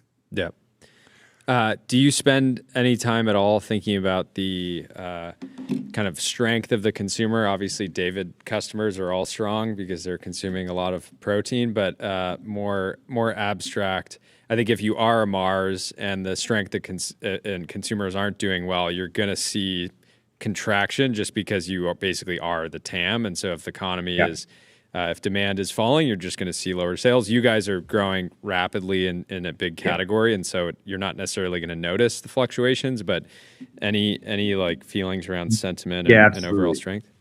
Yeah, and so like in our life cycle, we're not feeling the pricing issue, but you can tell by the retailers are constantly talking about it, which is a reflection. And then I tell our team internally, like, our product needs to get less expensive and crunchier. Like our portfolio needs to get less expensive and crunchier over time. And that is to address a larger group of customers because price really, really matters. Like the TAM for a bar will be really set on price. Like you need to get to the 10 for 10 promotion spot to get to $1 billion revenue. It's that Nature Valley angle, right? Like, you're not going to be buying for your family $3 protein bars for everyone to eat. You're going to be buying this 49-cent snack bar. Yeah. And so, for sure, we think about it, and it becomes as we go down our adventure and in our life cycle, it becomes more and more and more important for sure. Well, thanks for taking the time to chat with us. Awesome. Jason Fried says hello, by the way, to you, Peter. Oh, nice. He says hey. Hey, Peter. Hey, Jason. Legend. Have a great rest of your day. Yeah, great to catch up. Congrats on all the progress. Thanks so much for coming on and give us the update. We'll talk again soon. Fantastic. Soon. We'll talk to you soon. Goodbye. Let me tell you about Fin.ai. It's AI that handles your customer support. It's the #1 AI agent for customer service from Intercom. Up next, we have Farhan. Farhan from Shopify in the Restream waiting room. Now what's happening? He's in the TBPN Ultra Dumb. How you doing? Congratulations. I'm good. I'm trying. If you're here, who's keeping the servers online? I don't understand it. I thought you had to personally fan the GPUs. Wait, so is this Shopify's like advantage? Is the infra team is in Canada, so it's just a regular? It's colder, you guys so the servers don't go on fire. You guys don't do normal. You don't do like American Thanksgiving, right? Oh yeah. It's true that we are not on vacation today. I mean, we would not be on. I mean, a lot of our American employees are not on vacation today either.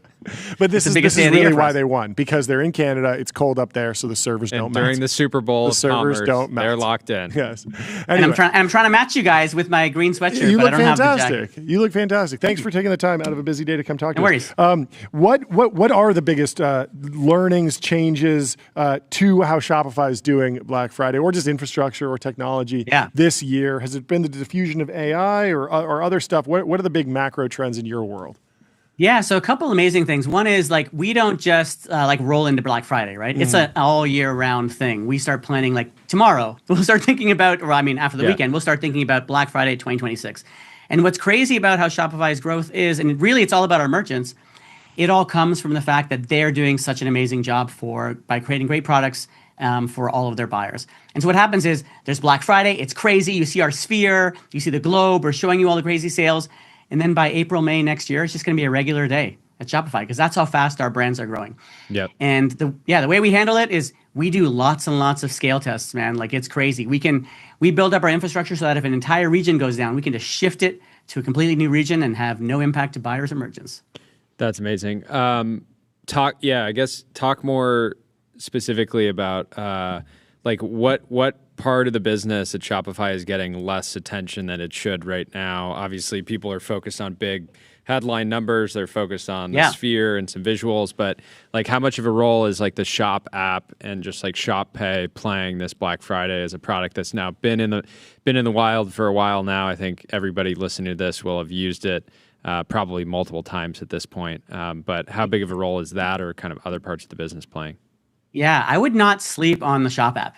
It's amazing. Started off as just package tracking, and now I know lots and lots of folks, including myself, where I just start at Shop app to search for something from an amazing brand that is building something specifically for you.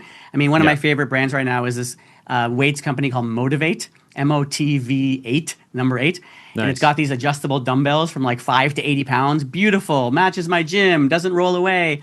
And I found it on Shop. I would not have found these adjustable dumbbells any other way. And so, yeah, you should look it up right now. I want to see. So we hunted around and we found a yacht for sale on a Shopify store, a 28 million euro super yacht, mega yacht. Somebody set up a Shopify site and they are trying to sell this yacht on. I love it on Shopify, and I want to see if the Shop app has it. We're going to dig in there. We should check. And then, you mentioned Shop Pay. You mentioned Shop Pay, right? I mean, Shop Pay is the fastest way to check out. And we see, for example, if you just have the Shop Pay logo, even if you don't click it, conversion goes up because people trust the merchant. Does that give me some buy now, pay later opportunities potentially? You can, I mean, obviously, as you know, we have lots of buyers who want to do a buy now, pay later. We have Shop Pay installments, which allows you to do that. I'd love to just pay 1 million euros a month for 28 months to pay for my 28 million euro yacht. That would be fantastic. This is the future. I love it. Yeah. Shop Pay, I still notice, even though I've been using it for years at this point, like the multiple times, probably a month that I'm willing to actually just buy something on my phone because I know it's going to be so fast. When historically I'm like, if a store is not on Shopify, I'm just not going to buy. I'm not pulling out my credit card to buy your thing. Also, I just don't want to do it anymore. It's made. Really, anything that speeds up that, there's always those famous studies about like, if you cut down the time it takes to do something on the internet, you'll see massive conversion. We look at it in very like abstract kind of quantitative, 3% gains for 1 millisecond over here or whatever. But just the pain of actually having to, go and find your credit card and stuff, it just brings actual delight to the entire process. And you have an entrepreneur who's focused on like building a cool brand, promoting it with cool people, and like the customers feeling cool, and then miserable. And so if you can pull that out, like it's a huge advantage. And we see, for example, especially on your phone, right? It's like over 3/4 of those checkouts happen on the phone, and you just want to be able to quickly check out. It's a trust builder. And by the way, imagine buying from a site that's not in your region, right? You're buying from Europe, you're in Europe and buying from the US. You want to make sure that's a seamless experience, and Shop Pay will do that for you. It'll show you your shipping rates. You can feel like it's trustworthy. You can see the delivery times. You click, you get the package tracking right away. You get the order confirmation. You get the little cha-ching in the Shop app, and everybody's feeling good. Well, thank you so much for coming on the show, giving us the update. Cha-ching. Massive day. Congratulations on the progress. Thanks for keeping everybody online. We appreciate it. Keeping the orders coming in. It's not easy what you do, and we appreciate you. Unsung hero. Have a good one. We'll talk Thanks for having me on, and back to the war room. Back to the war room. Love it. We'll talk to you soon. How you doing? Hi. Let me tell you about Profound. Get your brand mentioned in ChatGPT. Reach millions of consumers who use AI to discover new products and brands. No better day than today to check out Profound. Up next, we have Torin from Mod Retro. Of course, the makers of the Chromatic. Welcome to the show. Good to have you. First time on the show. Thanks so much for taking the time. How is Black Friday for you? You're obviously focused on the Chromatic this year. Are there other ways that you're merchandising the product? How are you? Is this the best Christmas present this ever? Must be like. Is this like it? It feels like it feels like you kind of made the perfect Christmas present. It's this thing that we on our checkout flow, we have the post-checkout survey. And I think the biggest thing that we've been learning on this Black Friday is that it's just it's such a unique and perfect gift, no matter if it's for a child or for somebody who is much, much, much older, because everybody can just appreciate that. I have one right here, that simple idea of just turning it on. Turn it on.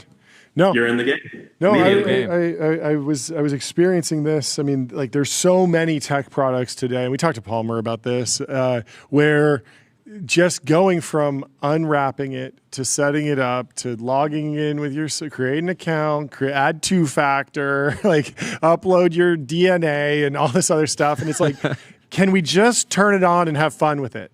And it's like, you can. We know we have the technology, but we've forgotten how to do it. And fortunately, we can make things that just turn on and are fun in this country. Powerful stuff. So yeah, how is it going? Is it surpassing your expectations just financially? Are you happy with how things are going today? Yeah, it's been amazing. I don't know if you guys have been keeping up with this, but we also just unveiled the design of the M64. That's right. Today. Yeah. And so we've seen a pretty massive spike in traffic, and inevitably people coming to look at the design of M64 are the exact same types of people who want to play chromatic. Yep. Give me the rundown, the best practices for M64. I want it on day one. What do I have to do? And then I obviously want one as soon as I can get one. How do I do that? And then also, should I be digging through old crates of N64 cartridges and making sure that I have those ready to go on day one? Yes, you definitely should be doing that, but we will also be announcing our biggest launch lineup of games that are going to be published in-house. And again, just like with Chromatic, we re-release classic games, remaster classic games, and we also make brand new games that are made by indie devs and things like that. That's fantastic. And then what is the value prop? Like why M64? Why not just go on eBay, get something, get a bunch of adapters? Like how are you positioning? I've talked to Palmer about the Mod Retro Chromatic many times, and he talks about the materials, and the screen is all one sapphire glass. I don't understand how it works, but it seems very impressive, and I certainly enjoy it when I look at it. But what are you most excited about with regard to the M64?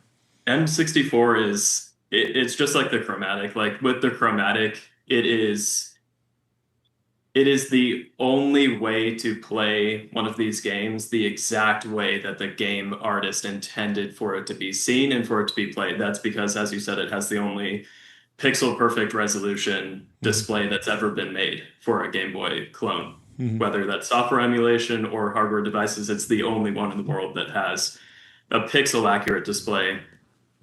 But it's a confluence of different factors that make it feel like this very authentically nostalgic experience. It's the exact same way with the M64. It's from the translucent colorways and the way that the design is made for the actual physical console itself, but also for the video output. We're doing a few things that add to the authenticity of the actual video out and what the game artists intend for you to see in those games that won't exist in any other piece of hardware. Is that because when the N64 was created, we were using much different televisions, and now everybody has flat screens, and so you need to actually, like, the video out needs to have a better understanding of like the final kind of like screen form factor? That's exactly right. The funny thing is that upscaling the video out to 4K, which the M64 will do, is actually the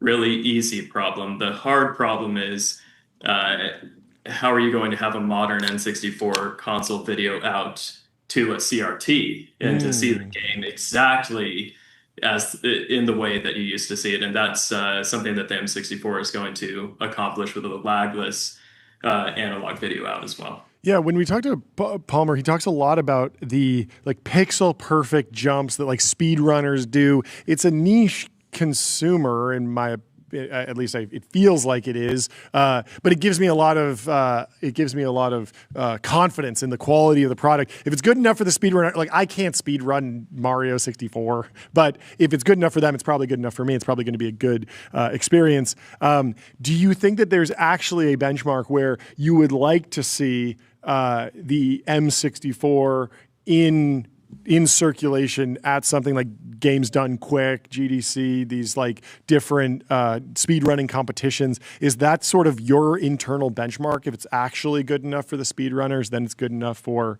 everyone? The only benchmark is that it is at feature parity in terms of video out and lag and things like that with original consoles. That's the only benchmark that makes any sense to compare against. And so that's what we compare against. Palmer talked about that pixel perfect jump, and we have slow motion cameras that capture the chromatic versus a Game Boy Color and make sure that that is frame by frame accurate. Yep. It's the exact same thing with M64. In fact, we will be at Games Done Quick with chromatics and M64s. Amazing.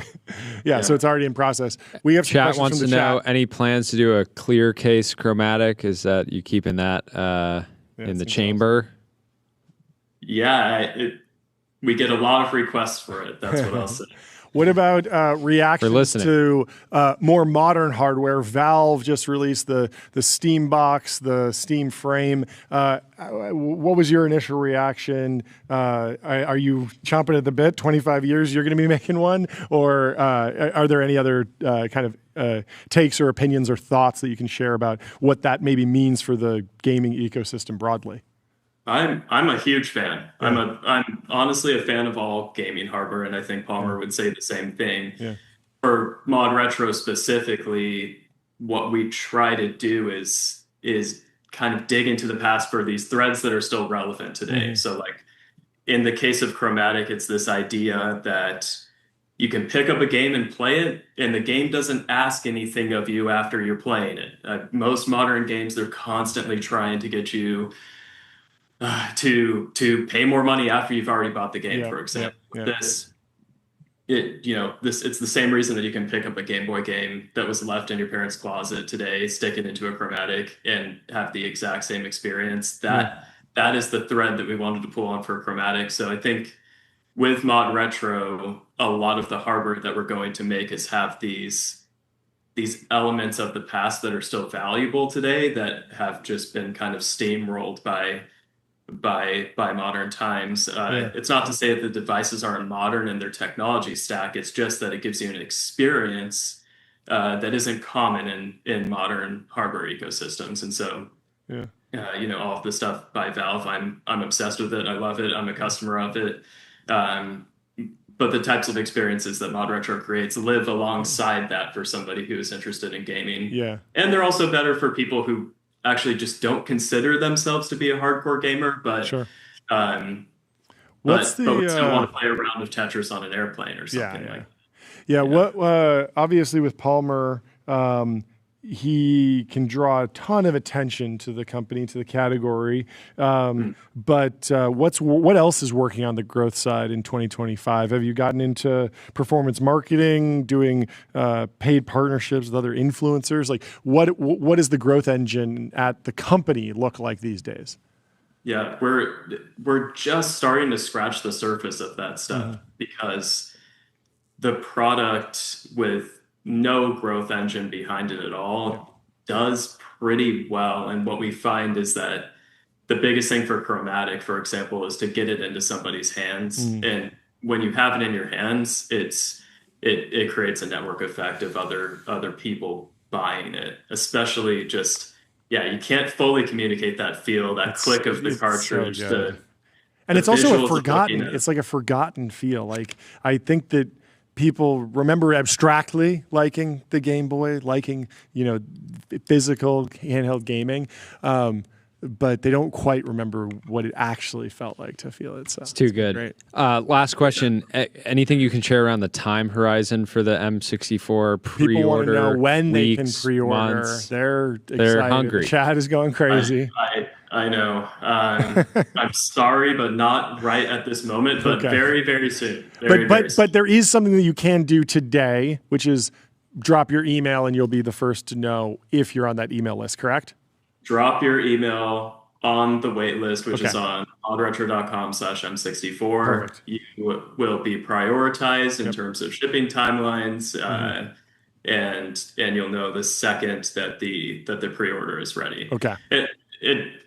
We're in the early stages of production on M64. It's just that we don't like to jump the gun too much with taking your money ahead of being able to ship the product. And so Palmer lived that with the first Oculus. He was probably the most successful Kickstarter campaign in history, and still months of delays. Of course, it's heart-wrenching going through that. I think a lot of other companies would have launched the pre-order today, and it's very mature to say we'll take. They wouldn't even call it a pre-order. We have a very fixed timeline. Yeah, it's going to ship next week. Who knows? But subject to delays.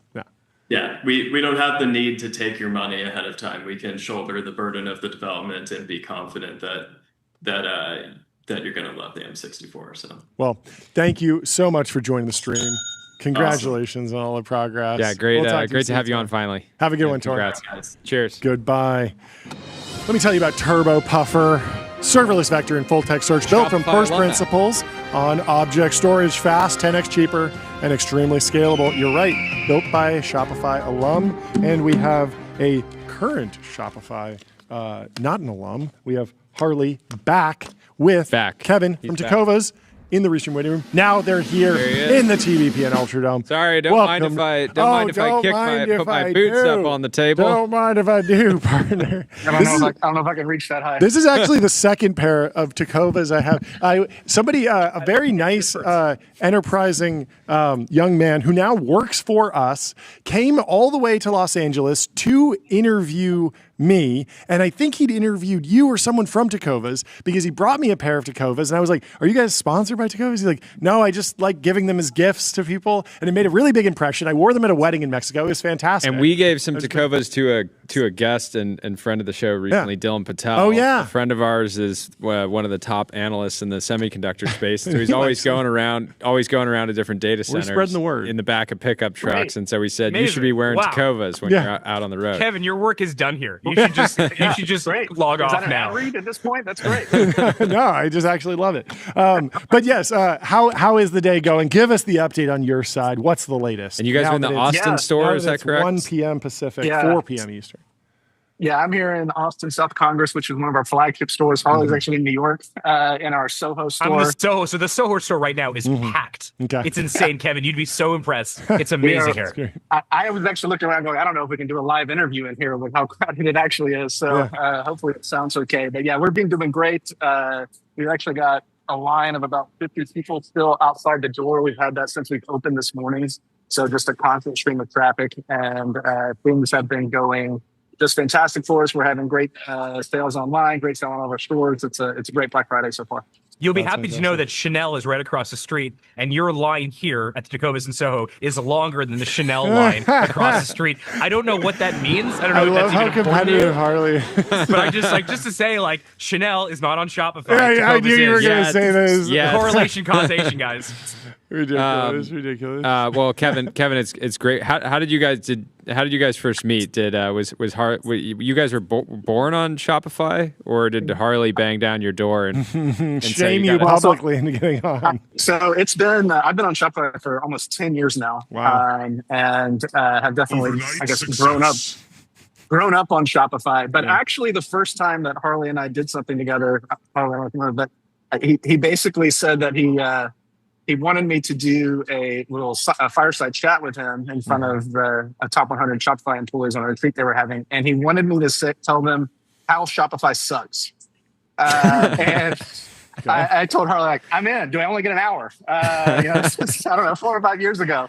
And so it was great. It was a great opportunity to get closer with all the product leaders at Shopify and really talk about some things, that we have on the outside. And just was an awesome experience to get more embedded with that team. You know, I'm sure you guys have this also. I'm sure there's some like advertiser partners that you guys have that they're constantly just giving you great feedback. That's Kevin for Shopify. Kevin will text me at like Saturday night at 11 o'clock and say, I have an idea about subscriptions. It may have nothing to do with Tecovas, but there's constantly this incredible, feedback loop. The one thing I will say that Kevin's quite modest, so I'm going to say it for him. You guys remember that era of like retail where for some reason every store for a while had like a cafe and then eventually had like a DJ booth? Yeah. Like every store had it. And you kind of went in there and you're like, this doesn't feel right. It feels inauthentic. Tecovas is kind of the opposite of that. For some reason, and I think like they're very intentional about it. Like I'm sitting at the bar right now where there's like literally bourbon, beer being served to all these people to get them drunk so they buy more boots and cowboy hats. It feels so authentic here. There is this like je ne sais quoi about the brand that makes them, the way that they handle themselves, the way that they build their stores. There is a certain thing that they do that I think is exceptional. Actually, I think and we're joking about Chanel, but like I think Chanel like lost a little bit of that. I think a lot of the luxury retailers wanted to try to expand that. Be careful how hard you go on Chanel, because they're going to come on Shopify and next year you're going to be here being like, Chanel is back. They never made a misstep in their life. Like, stop with Chanel. Right, and just to piggyback on that's a mindset we have here called radical hospitality, and we are always looking for ways to kind of better serve our customers. We do have open bars in all of our retail stores. I'm also sitting here at the Austin bar. That's great. Drinking a glass of whiskey. We do branding and customizations. We have branding irons in the store with blow torches. Yeah. And we will heat those branding irons up and kind of stamp the boots right there. We've got a boot shine station as well. And so really trying to create moments for people to come into the store, even if they're not looking to buy, and just hang out and just create kind of an awesome experience for them there. The thing I'm most curious about is how do you view your role as CTO of a retail brand when you're powered by infrastructure like Shopify? We were talking with Harley earlier. I think a lot of CTOs of some legacy brands would say like, no, I'm going to own the full stack. That's my job. I don't want to let it go. Yeah. Kevin, how much? I mean, this is Kevin's favorite topic. Let's go. I figured because there's so much more that you can do as a technical leader. That's not just like the core, like, commerce engine. There's so much more that sits on top of that. So many things that you can optimize, marketing, etc. So, but I'm curious how you view it. Yeah, there's no reason at this point to need to have a completely custom from the ground up built tech stack. I'm almost looking at it as I'm like the conductor of a symphony or an orchestra. Trying to bring together a bunch of different puzzle pieces and operate at a higher level.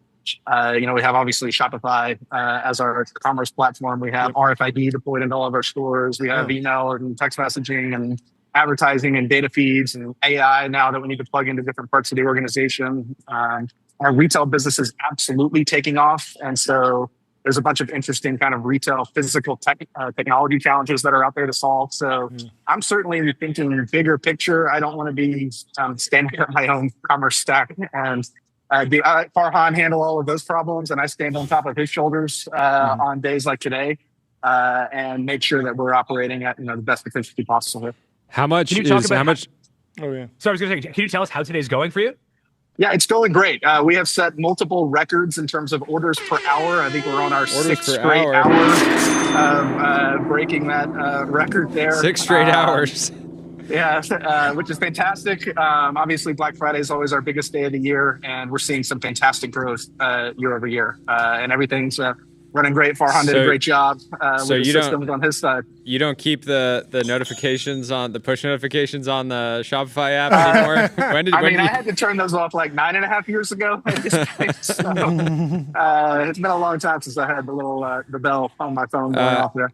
Where are you getting leverage from AI on the engineering side? Are you using it to spin up landing pages faster? Like, where are you getting an edge there? How real is it? We're actually doing exactly that. My entire engineering team also is using Cursor and Claude and a few different tools to be more efficient on that front.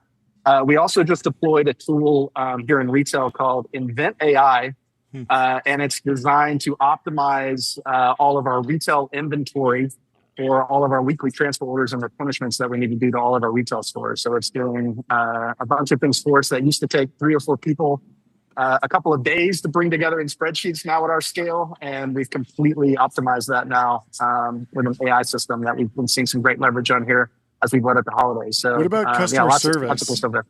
What about customer service? Because I feel like there's the natural progression of, you have some knowledge base, then you have a whole bunch of back and forth in emails, like smart email responses. What are you doing there? Yeah, our CX team has been working hard on our AI assistant agent on the website. Our ticket volume that actually it's making to humans is down significantly year over year. Our CX team and our Black Friday channel is actually, hey, things are going really smooth this year. Great. And part of that's because we've been able to offload a bunch of those requests directly to that agent. And so that's been super valuable for that team to be lean and efficient during our biggest time of year here. Yeah, that makes a ton of sense. What's your, if you can share this, what's your biggest store by volume? I'm sitting in it. Here, Austin South Austin. Congress is definitely our biggest store. Nashville will give it a run for its money, depending on the day, depending on the country music concert that might be going on.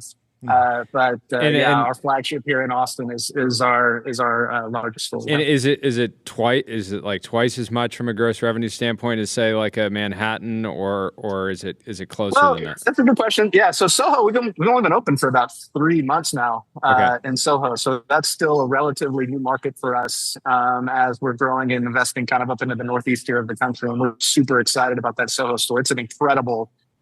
And honestly, I think it's probably our best store we ever built. And we've kind of taken it's best beautiful of it. in here. Like the floorboards, for example, it is really spectacular. Can you actually talk about what your issue with opening these stores and like the free bar issue? Because I think the boys would love to hear like that issue. Yeah, I can't actually say that we have alcohol in every store, and there are some menus that are slightly curated. In certain markets, because we actually run into issues with certain city councils and kind of legalities in that area where they don't really have like a license for a retail store to offer hospitality, liquor, and a shopping experience without food also being served. And so we've had to get creative in some cases. We've had to actually spend some time with different city councils in other cases, and it's just. Let me explain how we do things around this retail store. Well, it's just the reason I love that story is because the genius of Tecovas and business models like this is that the traditional kind of city councils, they can't put them into any box. They don't know what to call them. Like the traditional, like it's a store or it's a place to hang or it's a saloon or it's a place to come and just like get your boot shine. Like they can't figure out what they are, and I think business models that are difficult to explain in that way usually are the ones that are most interesting. Yep. What's been your guys' policy around using AI on the content side? Any strong opinions or kind of guidelines that you've been following? We've been asking some other founders. Yeah, that's a good question. We have not gotten to the point where we have deployed any AI produced content into any of our ads or creative. We certainly used it to help brainstorm and come up with ideas of how things could look, or get some storyboards or things like that. We haven't gone all the way off like the Coca-Cola rails here and created like a weird AI ad.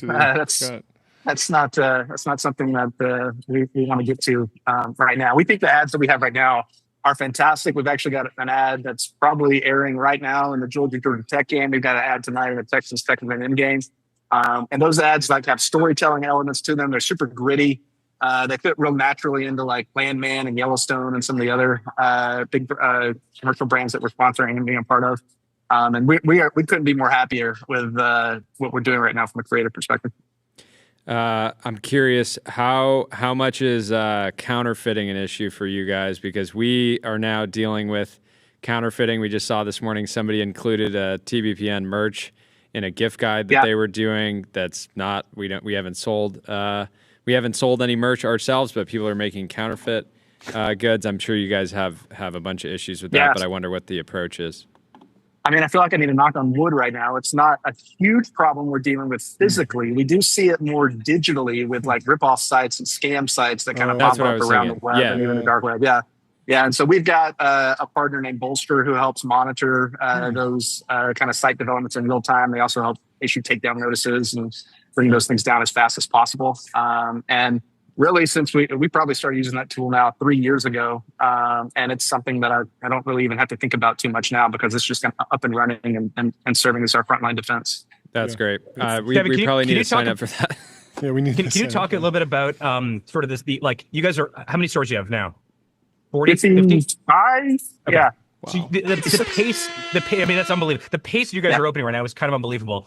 Can you talk a bit about how the relationship you have? Like, I think it'd be valuable for those listening and watching, just how you think about like channels and traditionally you think of channel conflict, online turning offline. With cowboy boots, you kind of want to go into the store first to try it on, but subsequent purchases maybe can be down the line. You have a very, I think, a really great way to kind of think about that and how you think about expansion. Can you talk about how, when you sit around and you think about where to go, how to expand, what channels are producing, how you guys look at all that?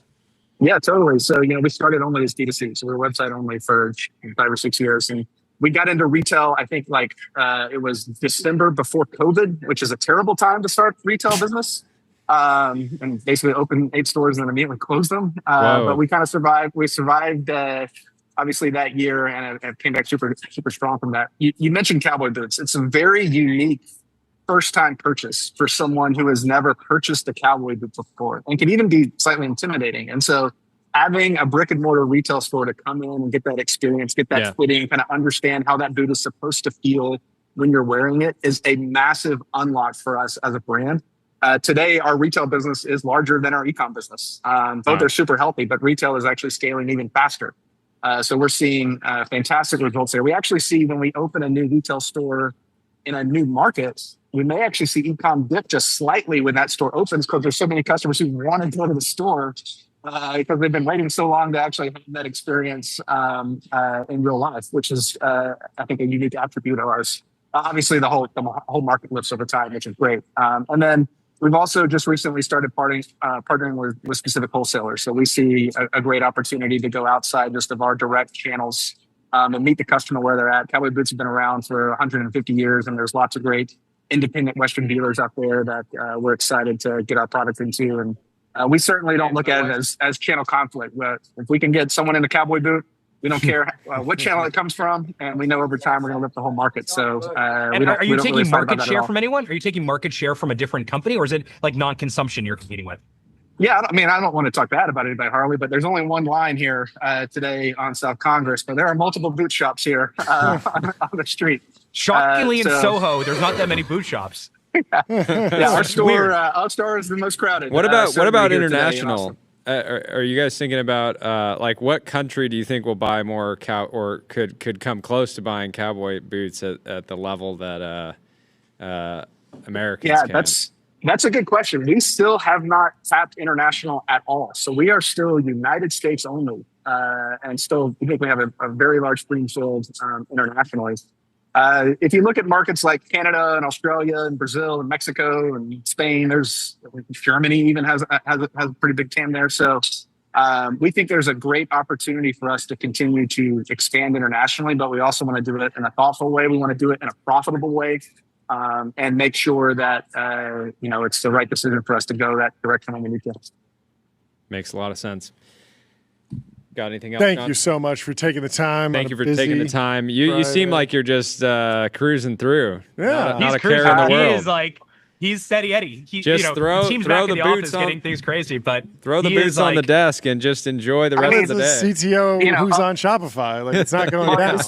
This is my 10th Black Friday on Shopify. Wow, so, amazing. It's we've come a long way and things are going really well. That's awesome. This is my 16th Black Friday. Almost half my life. This is great. Yeah, honestly, I'm not just saying this, Kevin, because you're on the call, but like you'd be so proud. The store, the staff here are doing amazing. You can feel the energy. People are just hanging out in the front. There are people that are having, their shoes, their boots personalized. You got a lineup of people drinking bourbon here. From one entrepreneur to another, man, like you should be really proud of this. Okay, last question. We got one more question for you. We got to ask, what's the biggest fish you've ever caught, Kevin? I heard the last question you asked that. I mean, I think I probably caught maybe like a 5-pound catfish. Okay, catfish. Nothing wrong with that's on brand. Catfish. We actually did you eat the catfish? I feel like if you catch it, it was a catch and release situation. Okay. There you go. to- First had to just catfish. eat it and put it Yeah, back. that's the first Catfish on catfish. TBPN. We need to Very start on brand. putting them up on the wall when we, we Yeah, have we're gonna have different, the different fishing fish wall that people over here. catch. Well, thank you so much for taking the time to come chat with us on such a busy day. Happy Yeah. Black Friday. Yeah, I Great appreciate it. I hanging. appreciate it, And Jordy. thank you for See these Harley. wonderful boots. We'll Cheers. talk to you soon. Have Cheers, a See you, good one. gentlemen. Captain. Cheers. See you soon. Look at that. Look at that tracker. Oh, We're we up have a to new record. Confetti's $4.2 going off. million in sales every minute, right? Isn't that it? It's every minute. We're millions per minute. Wow. That is a fantastic amount. Well, let me tell you about public.com, investing for those who take it seriously. They got multi-asset investing, and they're trusted by millions. Apparently, someone found a company that might be slightly worse at naming than OpenAI. I believe this is Samsung. Have you seen this? So they have a Q5 Max Plus, Q5 Pro Plus, Q5 Pro, Q7 Max, Max Plus, Max Pro Ultra. Have you seen these?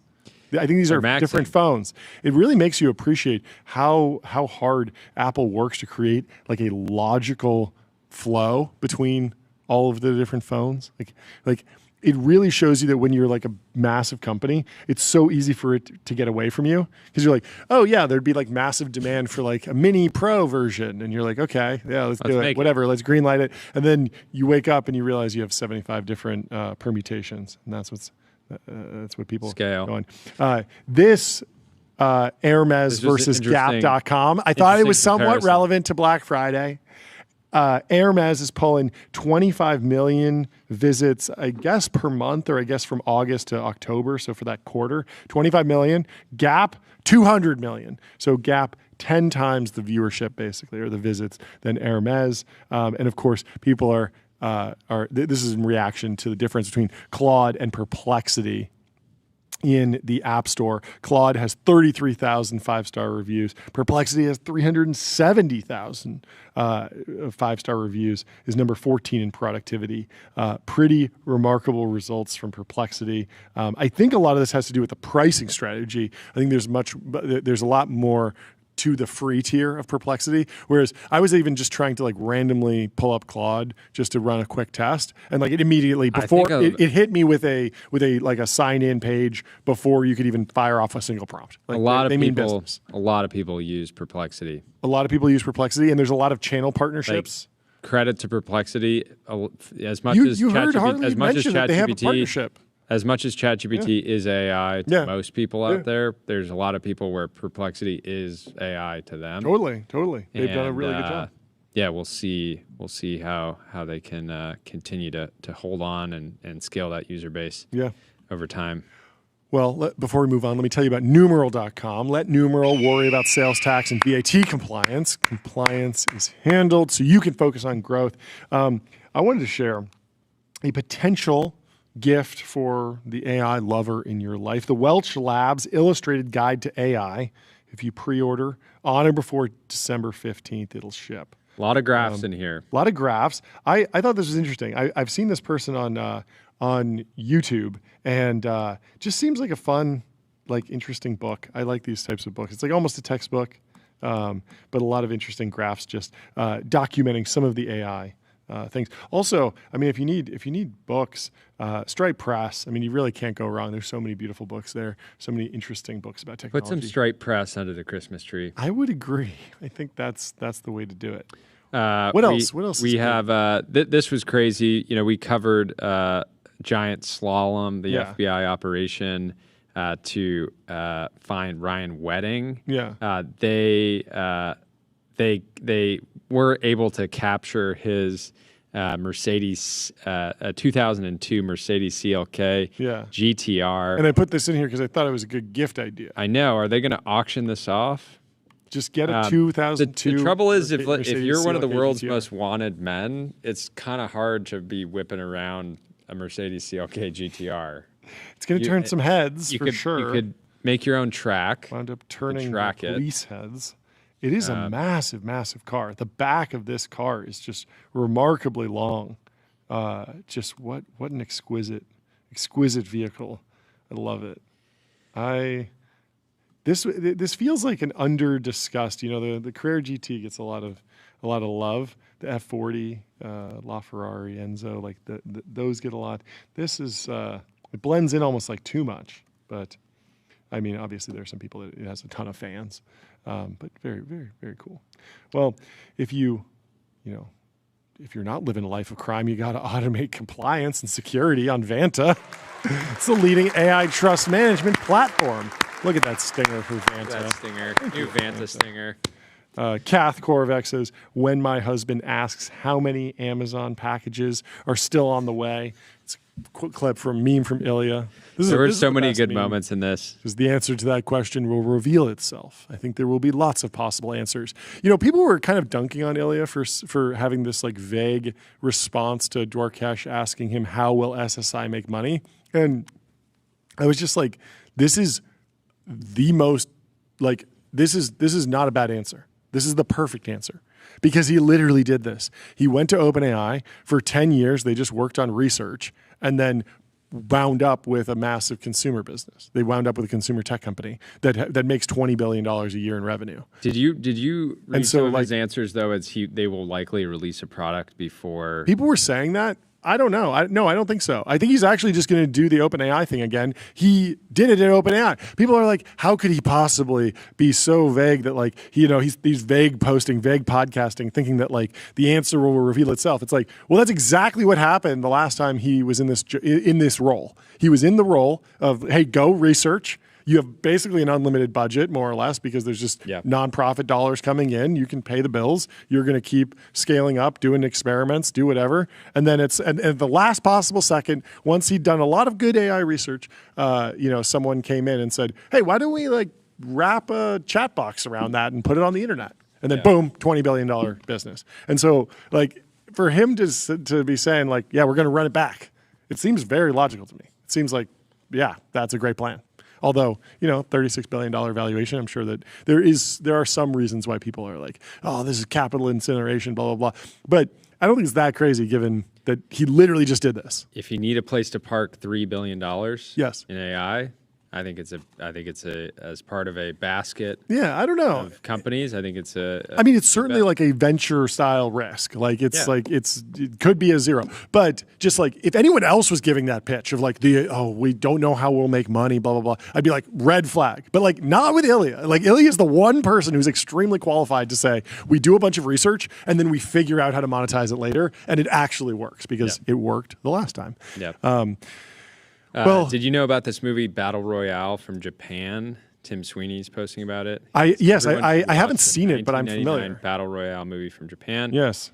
It inspired movies like Hunger Games and games like PUBG and Fortnite. I've played PUBG. I've played a little bit of Fortnite. Player Unknown. Yeah. Battle Royale. And then it was adapted into the Hunger Games, of course. But I like that Quentin Tarantino, this post from Variety says, Quentin Tarantino starts to reveal his 20 best movies of the 21st century. This is how you reveal a list. This is what they should do with the Midas list. Should be like, they're starting to reveal it. He didn't tell the top 20. He just said, here's 11 through 20. You'll have to tune in next time to my next Variety article. I like it. It's really good bait because now I'm like, well, what's his number one? I got to know. And he'll be like, okay, number 10, number 9. It's a great way of keeping somebody on the hook. Anyway, let me tell you about Figma. Think bigger, build faster. Figma helps design and development teams build great products together. Our next guest is already in the Restream waiting room.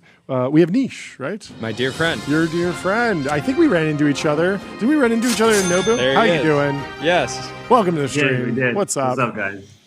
How you doing? Good. How locked in are you? How locked in are you right now? The last 24 hours? This is it, man. This is the Super Bowl, dude. So it's like no sleep. It really is. Okay. Did you really not sleep last night? Did you get a couple hours at least? I'm joking. Thankfully, we have a team that does this kind of stuff now, so it's not that bad. Yeah, but some companies, it's like January 1st is their Super Bowl because it's like people are getting in shape, New Year, New You. Other stuff heavily gift driven, so Black Friday's really big, heavily discount driven. Like where do you sit on the continuum? How much bigger is Q1 than Q4 for you guys? Yeah, Q1 is always bigger than Q4, especially the health and wellness space. So they call Q1 really Q5. And so everyone's ramping up towards Q1. January to March is your Super Bowl for sure. But this weekend is still going to be a really, really large weekend. Yeah. And these next 4 days, people are going to be like the buying intent is just so high. So everyone is just really excited to purchase regardless. Yeah. But even after this, December is usually a little bit of a lull in the health and wellness space, but you're still spending and building awareness. And then Q1 is just like, that's where you're making as much money as possible. Yeah. Take us through the product set for those who don't know. Before give an intro on yourself and the company.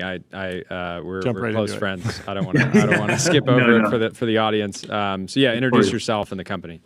Yeah, hey guys, my name is Nish. I'm one of the co-founders of a company called Array. I started the company with my wife, and we're basically targeted supplements for unsexy problems. So we started the company 5 years ago. Our hero product is bloat in the digestive health kind of category. And since then, we've expanded across multiple women's health problems. So metabolic health, sports performance, digestive health. And we have very few SKUs, but we do 9 figures of revenue as a business, and we're 5 years old. So that's fantastic. Yeah.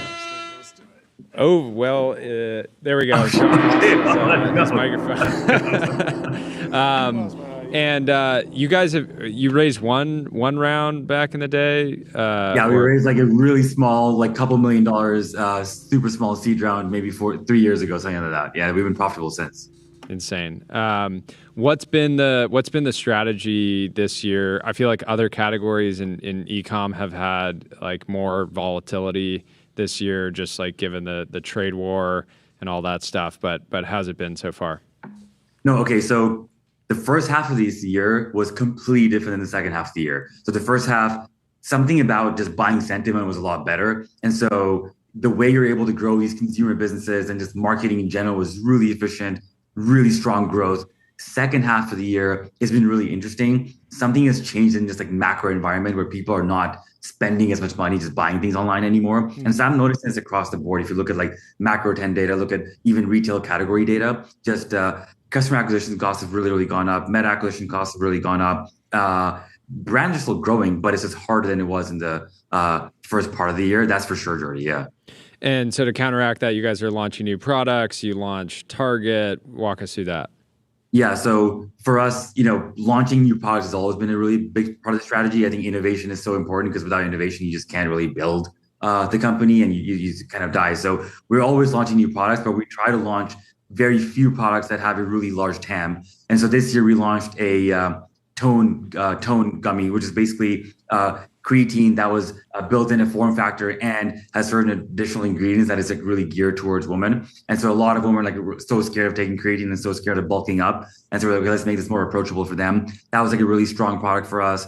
We have another clear protein product in the protein category. Protein's been like going crazy this year. So that was another really big launch. We have a clear protein with electrolytes in it, so that did really well. And then more recently, it was a product line extension. We have a really strong MB1 metabolic health product, and so we did that as well. But the biggest thing for us is we've been expanding heavily into retail, just because that's where the next kind of phase of growth comes from. So we've went nationwide through Target, nationwide at Sprouts.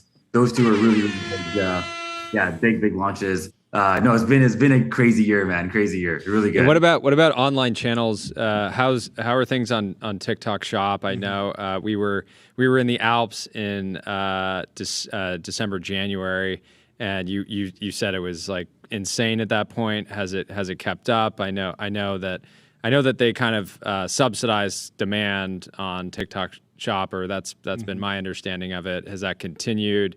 How are you thinking about it as part of this acquisition that's going on, all that stuff? TikTok is actually pretty insane. So TikTok Shop is this crazy platform where you can go from doing nothing to doing, multi-million dollars a month in like 3 months. And so that's what happened to us when we were in the Alps, Jordy. Like we were just ramping up. By March, we were doing 7 figures per month just on TikTok Shop. Wow. And so that was like it was really, really cool, really fun. But what's crazy about it is the amount of investment that you need to get that going is just a lot. So TikTok is interesting because you get this virality, you get this insane amount of impression share, and you're really banking on the halo effect it has on other channels. So when TikTok goes viral, you're not really making any money in TikTok, but you're making money in Amazon, in retail, and even a spillover effect on D2C. And that's where you're seeing the results. So the thing about that is you do it, you're not going to make a lot of money, but you got to like staff up and get really complex on like incrementality and just your overall marketing strategy and just getting really good at measurement. So you know where you're making money. But TikTok Shop is really interesting because it's actually changed Black Friday behavior quite a bit. It's in a position where it's a constant deal seeking like throughout the 12 months of the year because they have so many sales and so many promos happening all the time. And so consumers on TikTok Shop are like, okay, I'm just going to go look for the best deal. And I'm just going to go look for whatever creators are telling me are the best product, but also at the best value. And so it's like really changed things because, you really don't want to be on sale all the time, but you kind of have to be if you want to play competitively on that platform. But it's still really interesting because you can have certain products that are like really meant for TikTok Shop, other products that you're kind of on your D2C and you're cross-selling, upselling. But it's a strong platform. Like once it gets going, there's no denying the halo effect it has on everything else. Mm-hmm. Makes a lot of sense. How are you navigating growth and profitability? I know you've been generally profitable for a while now, but you still have your foot on the gas from a growth standpoint. What's that been like? I think like right now we've been profitability first more than growth, and so we've just been like, okay, no matter what, even on the BFCM, even when we're doing like these large sales and whatnot, like we're not going to go above a number if you're going to become unprofitable. Now, obviously, the profitability takes into account a lot of like LTV and just the mechanics on, okay, we don't mind losing money as long as we're sure that we'll make money back within whatever, 1, 2, 3 month payback period. So we'll have that type of math and give the best possible kind of value to the consumer. So we've still been very healthy, like LTV on that note, but it's interesting. I mean, we've been expanding so much in retail and all that kind of stuff. You just need money to grow that machine and you just need to market a lot more. So there's a world where regardless of how profitable you are, just the pure dollars needed to, market, scale into retail, target. You just really need money for that. So we're considering, okay, how much do we need to increase that marketing budget by? Maybe reducing profitability even more and just like spending more because it's what you need to get successful. There's a flywheel effect that will kick in later. So I'm sure there's money to be made later on that. But right now we're profitability first, but I think we'll maybe be more lenient on that even going into next year, just because you want to grow the business more, especially with the channel increasing. Do you track revenue per employee? We had David, not David, we had Peter from David. Peter Protein. Peter Protein. Peter Protein from David. He was saying, he looks to keep like a couple million of revenue per employee. Is that something that you think about at all, or just kind of a vanity metric? Yeah, we do actually. We do. We're probably like one of the leanest. I think we're sitting anywhere at like somewhere in the $2 to $3 million range on revenue per employee. Yeah. So like that's pretty. Yeah, it's been really good. Yeah. Maybe a bit too lean though, but yeah. It's incredible. I've had a front row seat to watching Sif and Nish build array and just absolute monsters. Someday you'll go on like a nice podcast tour victory lap when it's all over. But once the company's sold. Yeah. Awesome, dude. Well, thank you for taking the time out of the day. Say hi to Sif and the whole team, and I will. I'll see you soon.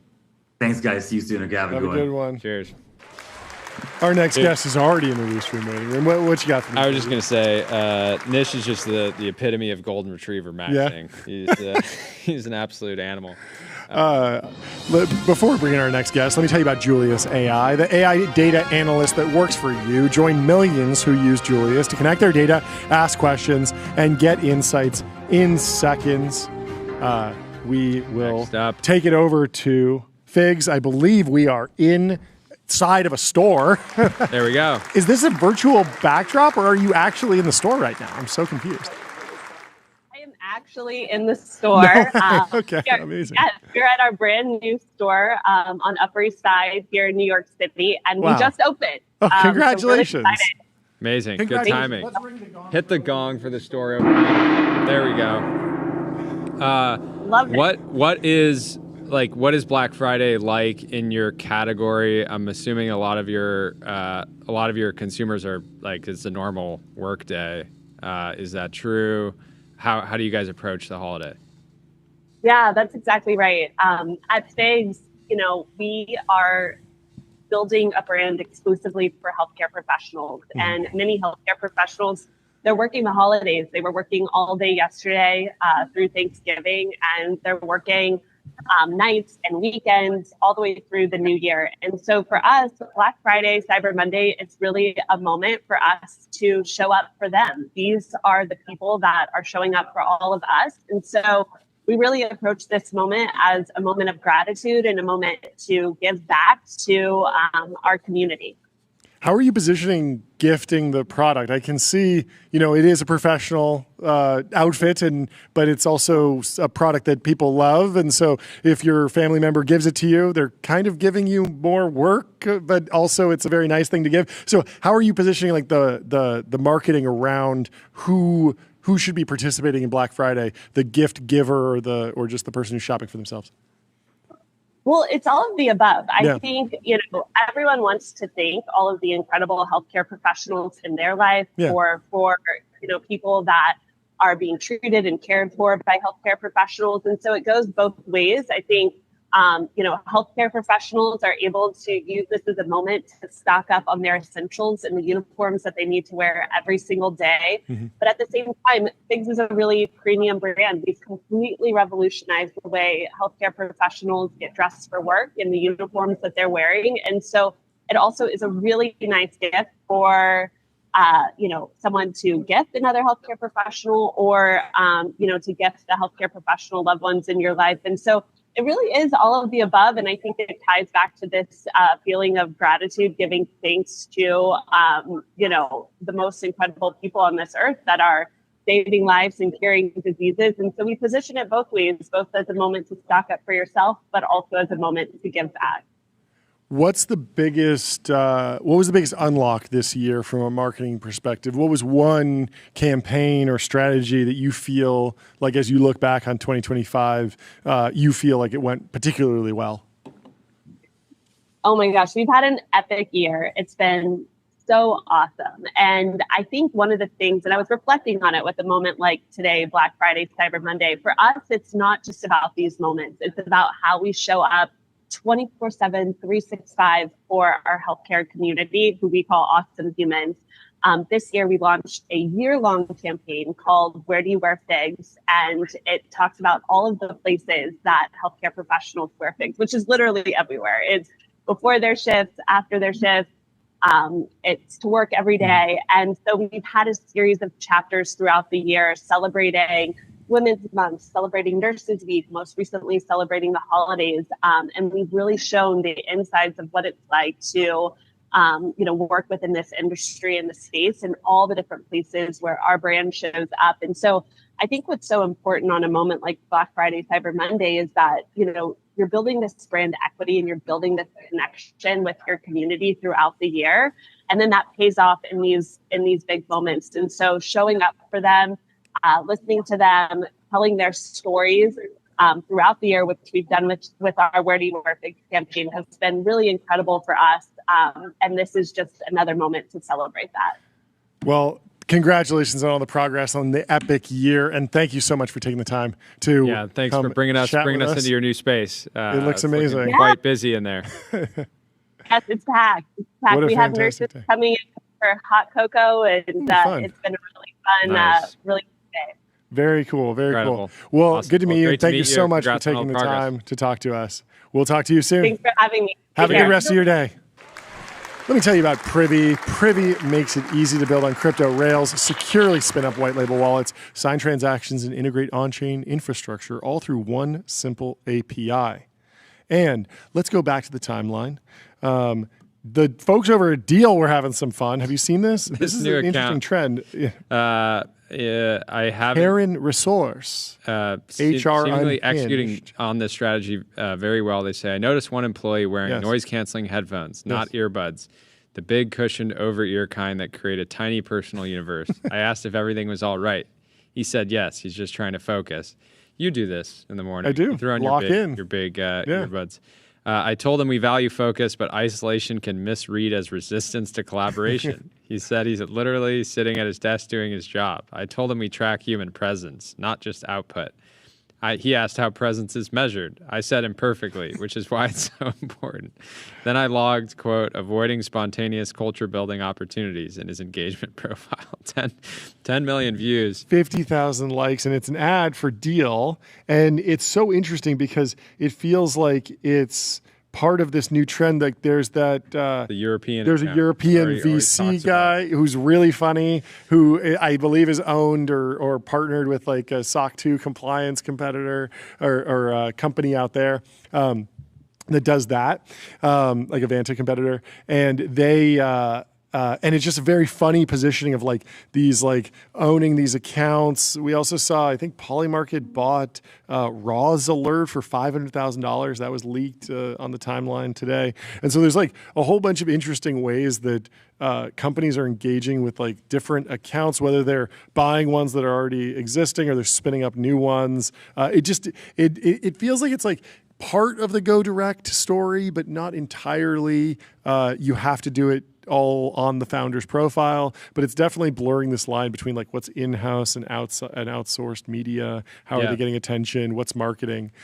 I have a friend who has an ad agency where he just buys, ads for companies, and he set up an AI-based profile like years ago. Like as soon as the AI dropped, like it was not particularly good. It just has like an anonymous picture, like an AI-generated image, and he posts just like, here are the greatest ads in history every day. And so it's just like great ads, and people will they go viral all the time because they're just interesting ads, funny ads, and then it's just a funnel to be top of funnel to just do lead gen on. Yeah. And so there's all these different ways that companies are like plugging into like, social media these days. Very fascinating. Yeah. Very interesting. Another way to advertise is, of course, with adquick.com. Out-of-home advertising made easy and measurable. Plan, buy, and measure out-of-home with precision. Our next guest is Brian from Rora, your co-founder. No way. Brian, how you doing? Welcome to the show. I'm doing great. How are you guys? We're doing fantastically. So great to have you. So great to see you. Do you get any sleep last night? Yeah, got a little bit. Okay. But this is a big day really for Roar, right? Introduce the product, introduce the progress, and then take us through what some of the expectations are for Black Friday. Yeah, so Roar is a premium water filtration brand, primarily trying to build products that will extend people's lives and help people get access to cleaner water. So we're effectively trying to build like the Dyson of water filtration. So an entire ecosystem of products that helps people get access to clean water wherever they are. And first Black Friday, but not your first Black Friday. Went through a ton of them.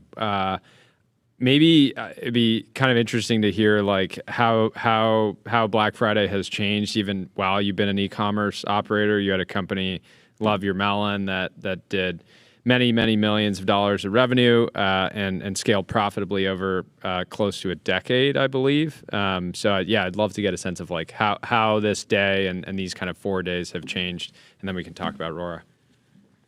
Yeah, definitely. I think it's definitely changed quite a bit. And I think this is like my 12th Black Friday. But it used to be that Cyber Monday was really the day, and you kind of build everything up to that. And, you could set budgets at 10x and things like that on Black Friday, Cyber Monday, and you could just, rip a ton of sales. Print. But in today's day and age, you really have to build up the learning on those ads, and you have to build a lot of that forward momentum really to maximize the potential of it. So I think now in today's day and age, it's really about obviously capturing the momentum. And so, we did a couple of key things like, having a product release about 2 weeks ago and really using that as an opportunity to build a lot of lead gen and a lot of interest around that leading up to this. We did a lot of things focused on the top of the funnel leading into this. It was our first Black Friday. But it's a lot cheaper, obviously, to get eyeballs on your product when, it's a month before. So we did a lot to fill the funnel, and then, this. And this is also this not Black a Friday product for us, that it's less of like an impulse buy. I feel like is that correct? Like if you're buying a product that you're going to rely on for clean water for your family, like you might just see an ad and immediately click through and buy, but you also might want to learn about it over time. And I think top of funnel is like really important because of that. Yeah. So, we allow people to find out what's in their water. They can go to our website. They can find out what's in their water. Then they go through a whole series of, emails and informational aspects them to learn more about the aspects about our product. And so we pushed a lot of that leading up to this. But we also know that a lot of people have been looking at our product for quite a long time. And so we felt that it was important to do, a discount for Black Friday, just to allow more people to have access to cleaner water. And so that was, ultimately the biggest decision behind it. And we've seen a lot of, great response from our customers and driven quite a bit of sales from it. What tactically on Meta? What are kind of the risks? We were talking earlier about how like brands are setting budgets and then blowing through them either way faster than they intended or not as fast as they wanted to. What's been your approach there, and how are you where are you finding success? Yeah, I think for us being, as young of a brand as we are, we launched about a year ago. It was really focusing on just top of the funnel. And so really keeping a lot of that budget on prospecting and, continuing to funnel in your best ads into the prospecting side of it. But also making sure that we can come out of this and keep consistent sales for the brand. And so really building up the learning earlier than we typically would, instead of saving all of our best assets and pushing it out, waiting for Black Friday or right when we start the sale. So I think we've done that fairly effectively so far. What are you seeing other brands do in terms of just approaching this 4 days from Black Friday through Cyber Monday? Is it all just one continuous sale now, or does it make sense to be launching like different sales at different points? Like, what's best practices that you're seeing?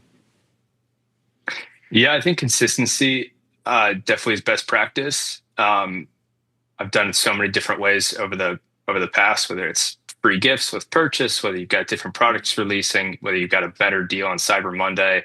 And I think a lot of those things worked well in the past, but I think in today's day and age, it's better to stay consistent with one sale. I think starting that a little bit before, a couple of days before Black Friday, so that you can build up the momentum with those ads tactically, and then you don't have to decrease that spend because you don't have a big dip in overall volume. So you can kind of just consistently then scale that up throughout, Black Friday into Cyber Monday.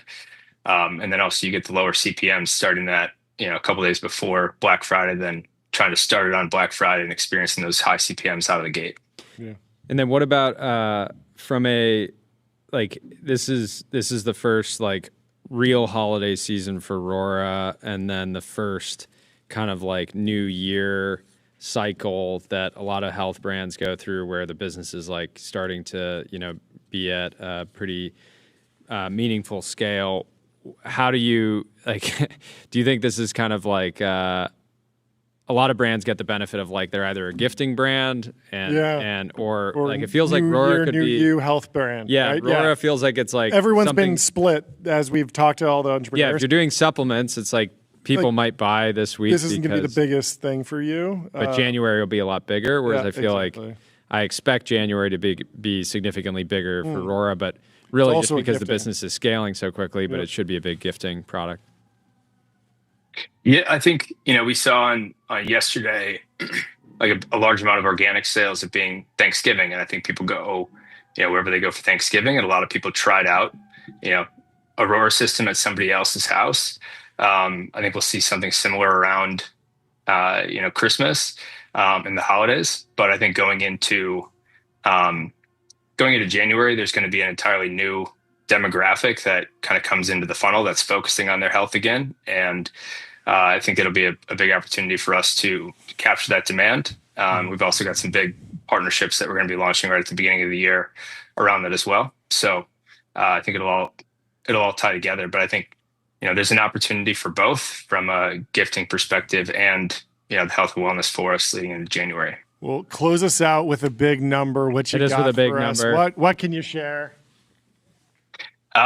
This Black Friday to Cyber Monday, we should go over 20,000 systems sold for the year. There we go. We'll let people at home do the math. That's a lot of systems. Thank you so much for taking the time to come hang out on a busy day. But yeah, watching you you and Charlie put on just an absolute execution masterclass this year has been an honor. Excited to see how the rest of today nets out. Well, we've got a great team, a lot of people around us. Thanks so much for having me on. Great. We'll talk to you soon. Have a good one. 8sleep.com, exceptional sleep without exception. Fall asleep faster, sleep deeper, wake up energized. I got an 81. Quality was not quite right. How did I do? Thanksgiving. Please, I feel like I did okay. But 83. Oh, are you back in the house? I'm back. You're back. Okay. Back. I wasn't sure how long the renovation was going to happen. Congratulations. No, I'm glad it's over. Wait, what'd you get? 83? 83. Ooh, wow. Came back with some authority. Well, we have Kat from AG1 in the Restream Former guest. Welcome. Former guest. She's back. Thank you so much for taking the time to talk to us. It's such a busy day right after Thanksgiving. Welcome to the show. Thanks for having me.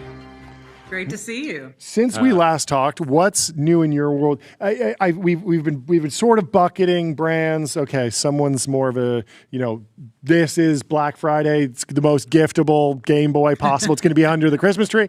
And then David Protein. Sales are down 20% today. Gearing up for January, New Year, new you. Black Friday is not a huge focus. How are you thinking about making the most out of today, Monday, the rest of the year, generally at AG1? I think of today twofold. One is today is a day to capture demand we've been building throughout the year. When I was hanging out with you guys, I think it was in June. Yeah. We had just launched in Costco. Yeah. We had not even launched our new flavors. That was the number one tip we learned from you. If you're in consumer packaged goods, just launch in Costco, win in Costco, and then you're good. That's the tip. It's been incredible. Sure. But after that, we launched flavors for AG1. And we launched our first ever truly second brand and product with AGZ. So we went from one product to this. AGZ. And so today is about capturing the demand we've been building throughout the year with these product launches, investments in upgrading the formula, multiple human clinical trials, really bridging into retail and having multiple products. So as we market, as we invest, as people flood into market for what are typically offers, but still to shop, to make purchases, it is absolutely a demand capture moment. That being said, much like some of the other premium brands you've spoken to, it's also a day just to be in front of people and build future demand for when more are in market at the end of December and in January. But we're up almost 40% Black Friday to Black Friday. Wow. And yes. And I think a big part of that is bring on the gong. It's the gong. I shared this on X a little earlier, that this is a brave new world for us, having multiple products so we can create bundles. We don't discount per se, but we can add value with multiple products, allowing people to bundle. And that is absolutely what's driving that year-over-year growth on Black Friday. People are adding AGZ to their AG1 orders. They're adding a flavor sampler to their order. They're bundling our Omegas and D3K2. We didn't have that portfolio a year ago. You guys were playing on expert mode, just single SKU. So up 40% year over year, Black Friday to Black Friday. Obviously, that's driven by products, new products, expansion. But if there's one marketing or growth strategy that really stuck out over 2025 as particularly effective, what can you share about a strategy or a channel that you think you executed particularly well on this year? I'll share one strategy and one channel that stood out for us this year. One strategy was shifting the marketing focus from as influencer and creator forward to more science forward. We invested over 10 million in 4 double-blind randomized placebo-controlled human trials, and it makes a lot of sense to try to get credit for that and help to stand out in the crowd.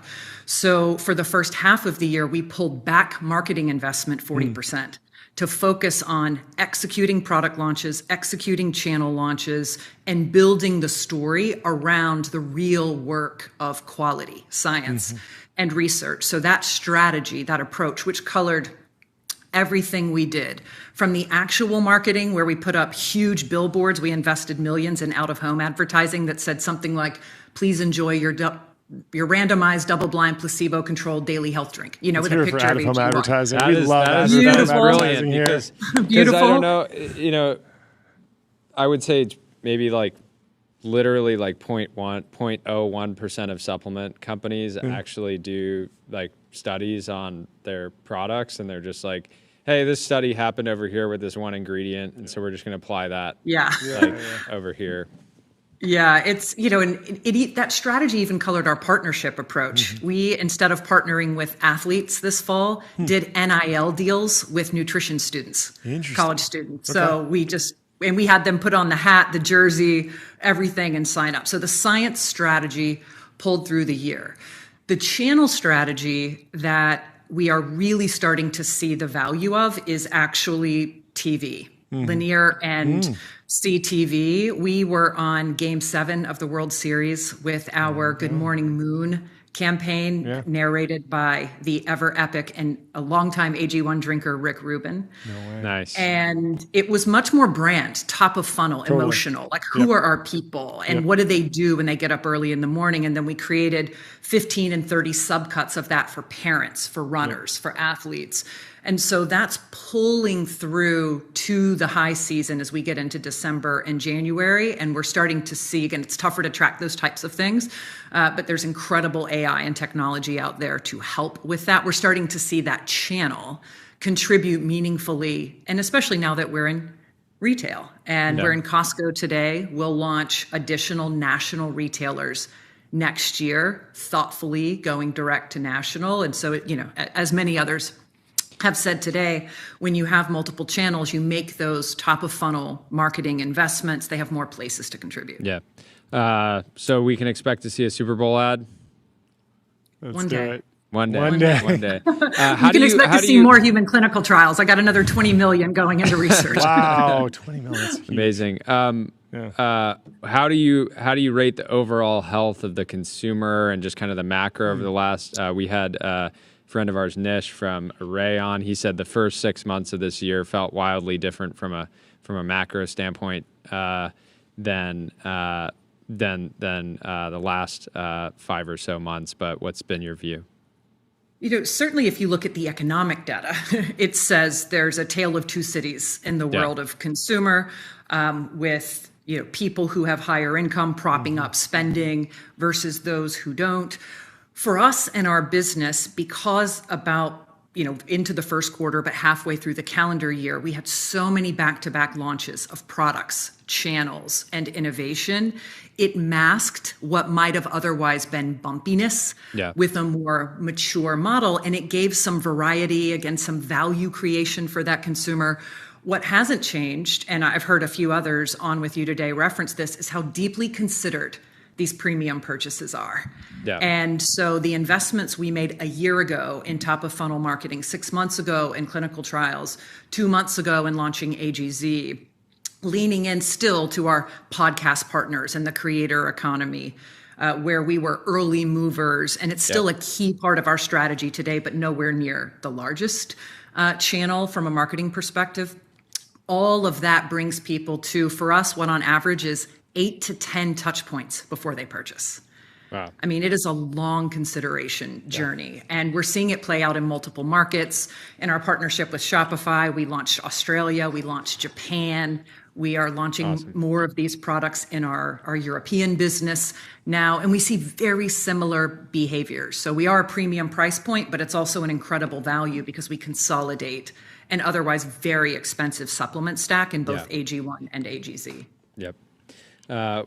Got anything else? No. We'd love to have you back on in January when we kick off the new year. That will be a massive period for you guys. But wish we had more time. But and awesome just to get clarify, there's a question in the chat about AGZ. It's for sleep, correct?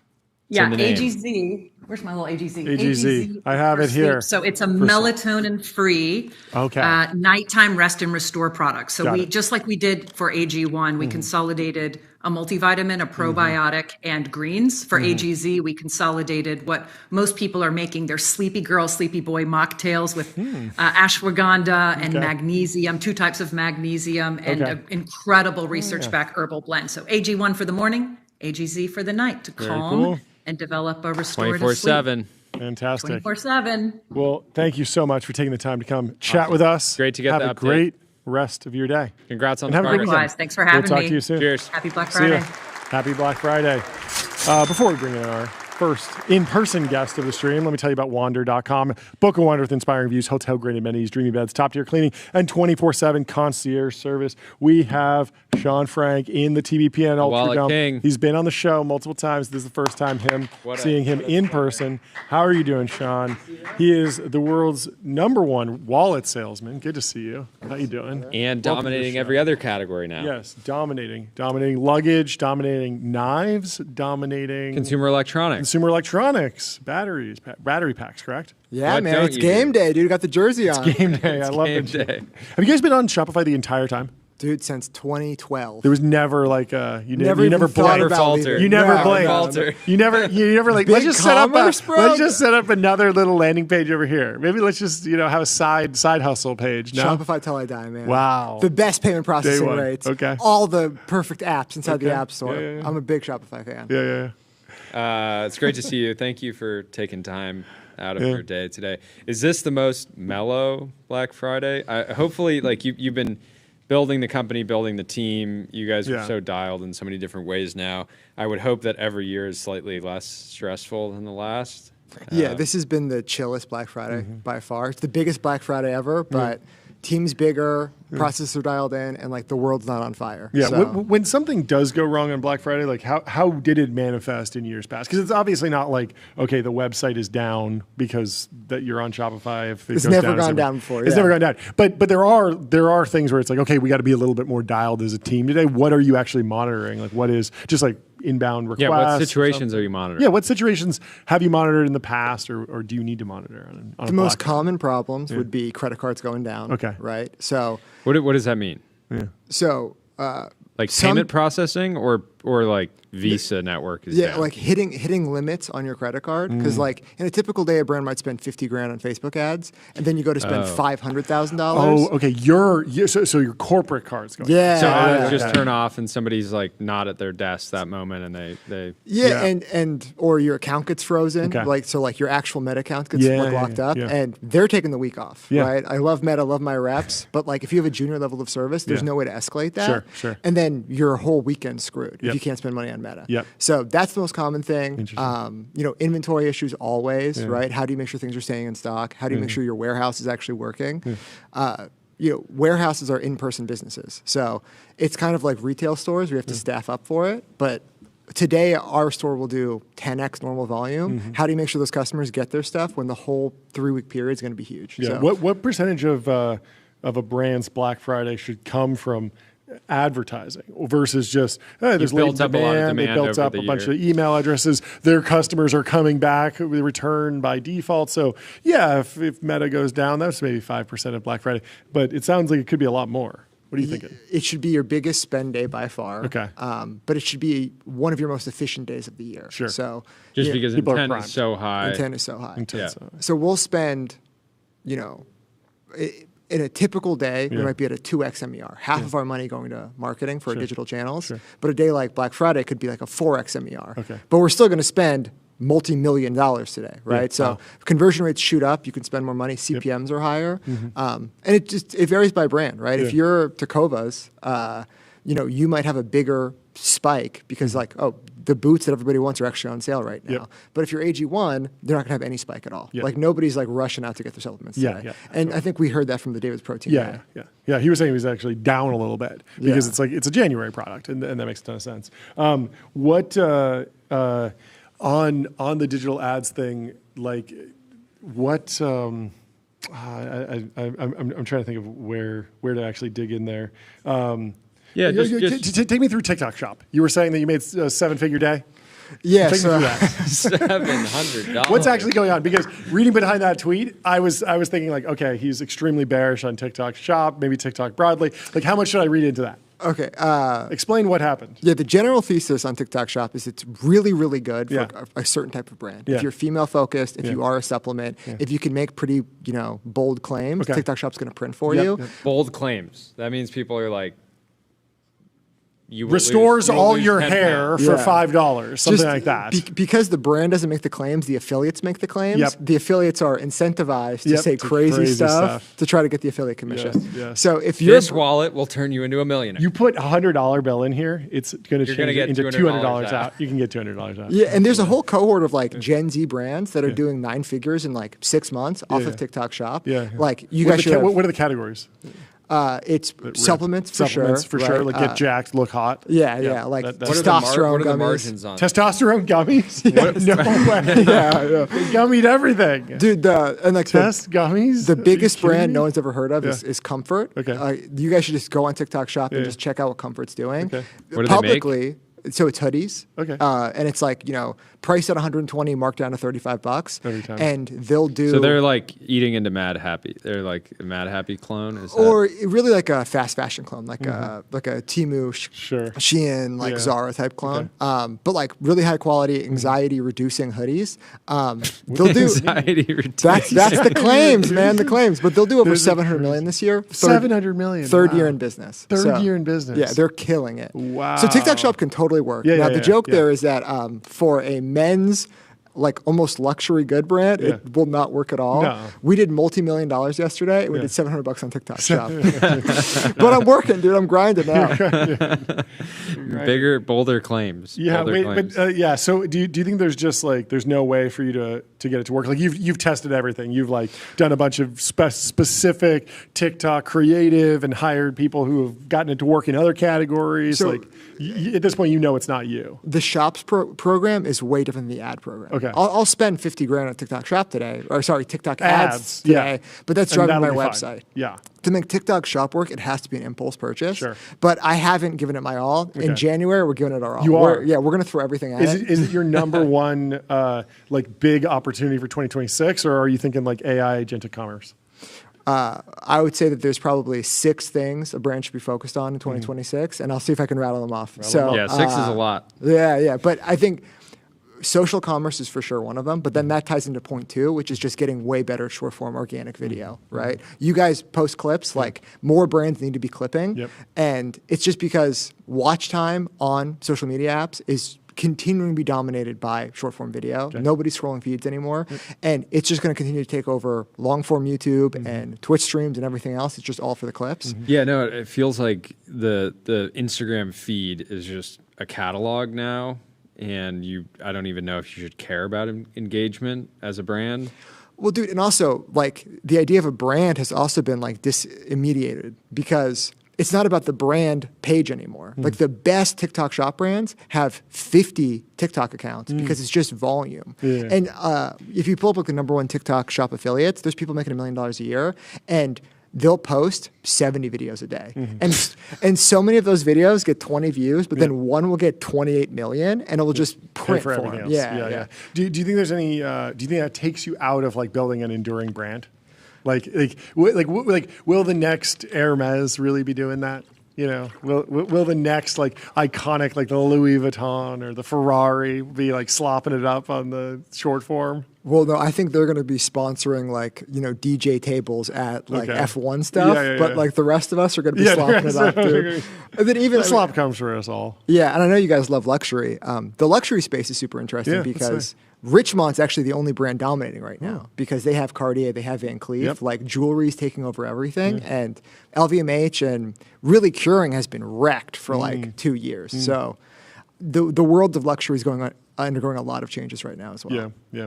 I mean, I'm sure they're still having a big Black Friday since people just go out and shop physically. But so much of that is dependent on like the health of the economy. So what you got, Jordy? Kering is up 41% year to date, but they've been struggling. Well, look at the 5-year chart. Okay. This is always the zoom worst. Zoom out. We're zooming out. It's down 50%. Okay, down 50%. Rough. What's a white pill? Where is their opportunity? Peter Protein earlier. Peter Hall was saying consumers will always want novelty, and so specifically in like supplements and CPG, there's always going to be an incremental opportunity because people just want to have even the same things delivered to them differently, but like where are you seeing opportunity? Yeah, I think David Protein proved, and he said that like there's white space in everything, right?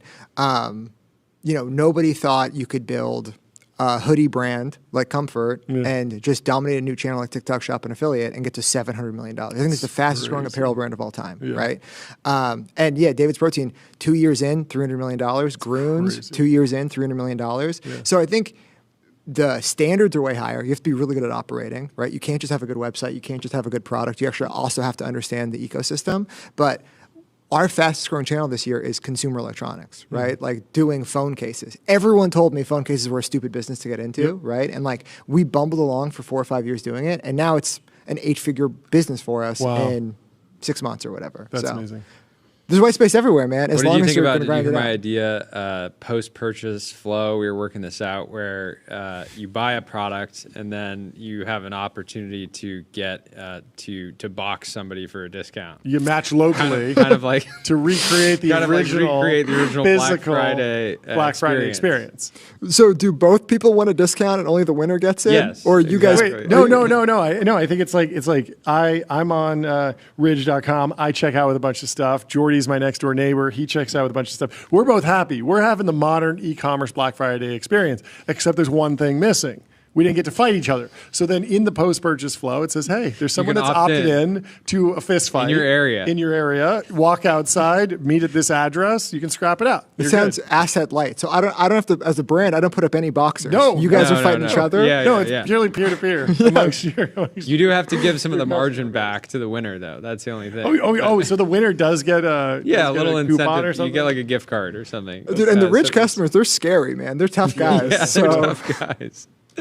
I feel like you can't shave the beard now, at least as while CEO of Ridge. No, I'm gonna keep growing it out, dude. Yeah, wait. So how did you actually win in phone cases? That feels like extremely difficult, the most competitive. Is it the strength of like the product development, the positioning, the marketing, the operations? Like how did that possibly work? That feels impossible. Yeah, it's creative destruction, right? Okay. So like the number one name in phone cases is still OtterBox. They do $1 billion a year in revenue. They do more than Apple directly, or well, maybe, but like third party. Yeah, I'm not taking down Apple, but like OtterBox is sold into Verizon and Best Buy and everywhere. I do see them everywhere. And they do $1 billion a year in sales. They've been like owned by private equity for 4 or 5 years. Let's give it up for private equity. Yeah. Making opportunities for him. Yeah, they're making a killing, but then they're in the value extraction mode. They're just like, sure. They're never going to pay for marketing. Yep. They're going to fight tooth and nail a Best Buy or Verizon of the world, right? Yep. And then it creates a market because Verizon's like, hey, I hate working with these new owners over here. Will you come in and take some of their shelf space? Yep. They want competition in their store. Yep. And it's incremental sales for me. Like it's their lunch that I'm eating. So I'm like, I'd gladly go in there. I'll take lower margin. I'll work it out. So. Wow. Okay. You could shop Ridge phone cases at your local Verizon stores, T-Mobiles, Best Buys. Did you have deals with any of them beforehand? No. So is there a world where it acts as like a lever that opens a door to getting other products into these places? I don't know if a Ridge wallet would make sense in a Verizon store, but probably. No, we have wallets there now. Yeah, why not? And actually, I did lie. The first thing we had was wallets in Best Buy. Okay. And it's like, you told me about that. We were the only people ever selling wallets in a Best Buy. And it's like, if we can make that work, then we can make anything work. And then we started just selling the rest of the catalog in there. You can buy our luggage in a Best Buy right now. Best practices for big influencer partnerships in 2026. What you got?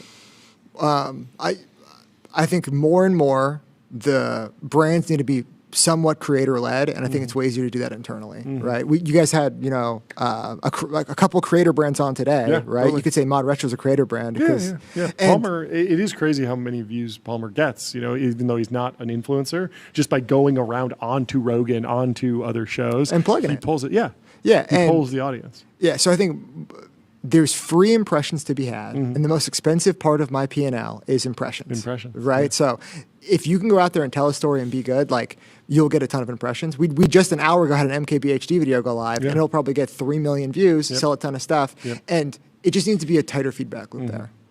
MKBHD on Black Friday, I'm assuming that's only possible because you guys have had like a very long-term relationship with MKBHD, and if like Samsung came to him and he didn't have that relationship, he'd be like, I'll take $5 million or something. I'm sure it would take a ton of money. He's an equity partner in Ridge, so he's one of our co-owners. So he's on the board. We hang out, and as part of our relationship, we get like 20 spots a year, and he wants to maximize our revenue too. So Black Friday is a great spot to give to us. That's awesome. Very, very cool. Anything interesting on the channel side? What's Connor up to today? He just got like 8 monitors set up, just like fully locked into the vortex. Yeah, dude. Unfortunately, there's not a camera showing your guys' production studio, but that's basically what Connor's doing. I love it. We could be running a brand. Yeah, you could have a ton of ads going right now, guys. Yeah, I mean, Connor's behind the screen. We have a great team now. So there's 70 or 80 people at Ridge just grinding out today.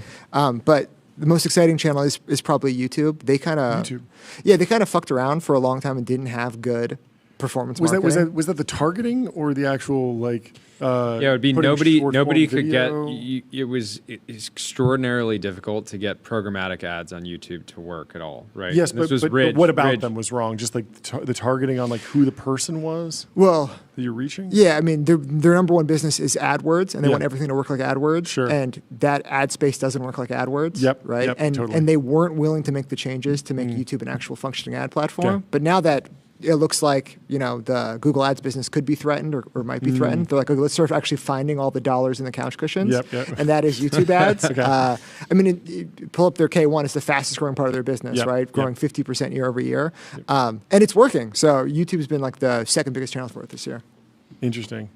Are you seeing strong results on basically vertical video, like repurposing TikTok assets into vertical video ads in the Shorts feed on YouTube, or are you creating bespoke content for YouTube? Are you at the point where you notice that an ad that works on YouTube won't work on TikTok and vice versa? Well, I'll say that putting MKBHD in YouTube ads really works. Everywhere, I'm sure, because it's totally thumb stopping. Yeah, but what you brought up is the beauty of you should be a creator brand, right? Yeah. Like the real alpha and leverage there is that a short form video is the same everywhere. So you can run it on TikTok, you can run it on YouTube Shorts, Reels, AppLovin, you could put it on Twitter. Sure. Like Twitter ads are crushing, right? Yeah. You're gonna put it everywhere. Twitter ads are crushing. Yeah. No way. Interesting. No way. Dude, I mean, the guy they hired that new guy, and he's like running. Yeah, he's crushing it, dude. He's crushing it? Yeah. No way. That's amazing. So like the first person that's really called that out. That's why? Great. So why did it never work historically? Yeah. Why was it purely a brand channel where you'd have like Uber? That's like we'll give some of our budget to X.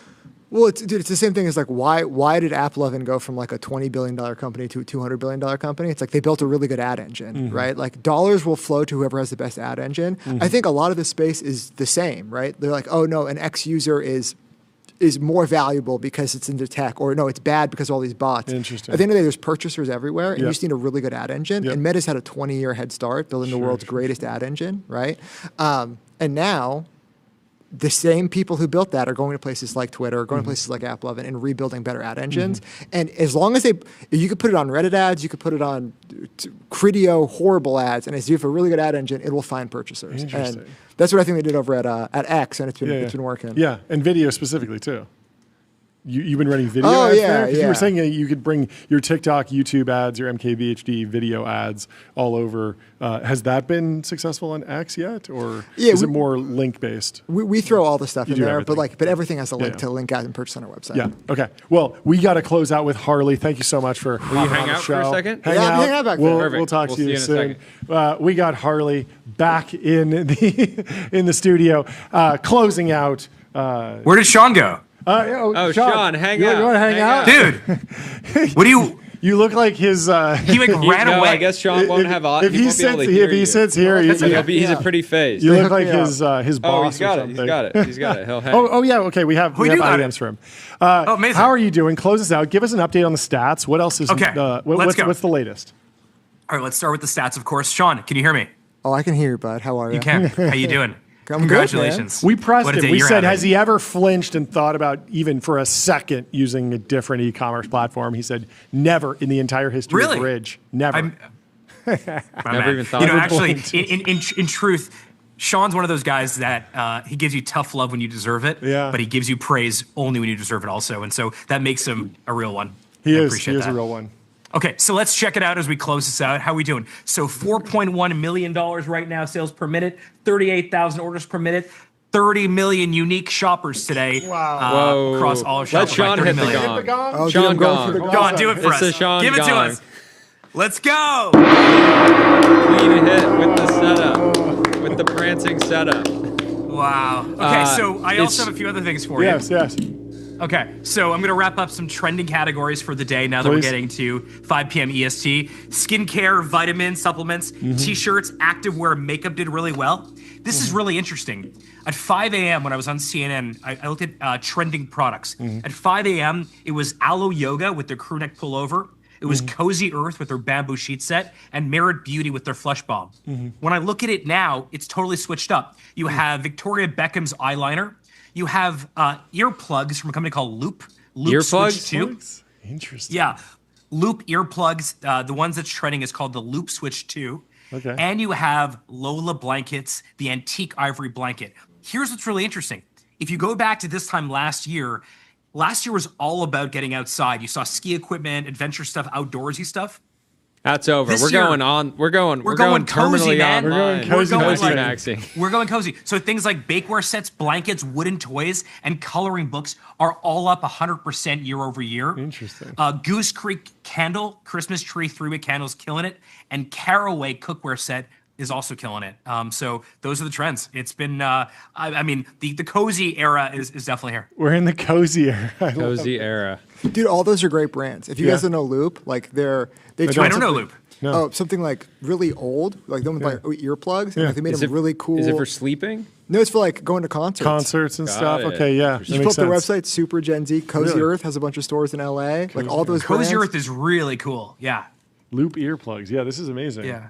Wow. And then obviously Aloe is Aloe, right? Yeah, we know Aloe, of course. They're serious. They're yeah. and actually they're in LA also, an amazing company. But I just want to say, a couple things. Just I know you guys have to wrap in a minute, but Jordy, John, I just want to say thank you so much for this. Of course. Awesome. This was fantastic. No, we love. This has been there's really nothing fun. we love more than celebrating commerce. It was a fun tour talking to folks who today is the biggest day of the year for them, to other folks who, this is just another day, or they're It was cool to hear the juxtaposition between even Kat had said Kat Cole versus the David's guy. David's like no, it's January, and Kat's like no, this is this is where you're able. It was so the juxtaposition between two similar products. Totally. But I just want to say thank you to you guys. This is my 16th Black Friday at Shopify, my favorite one yet.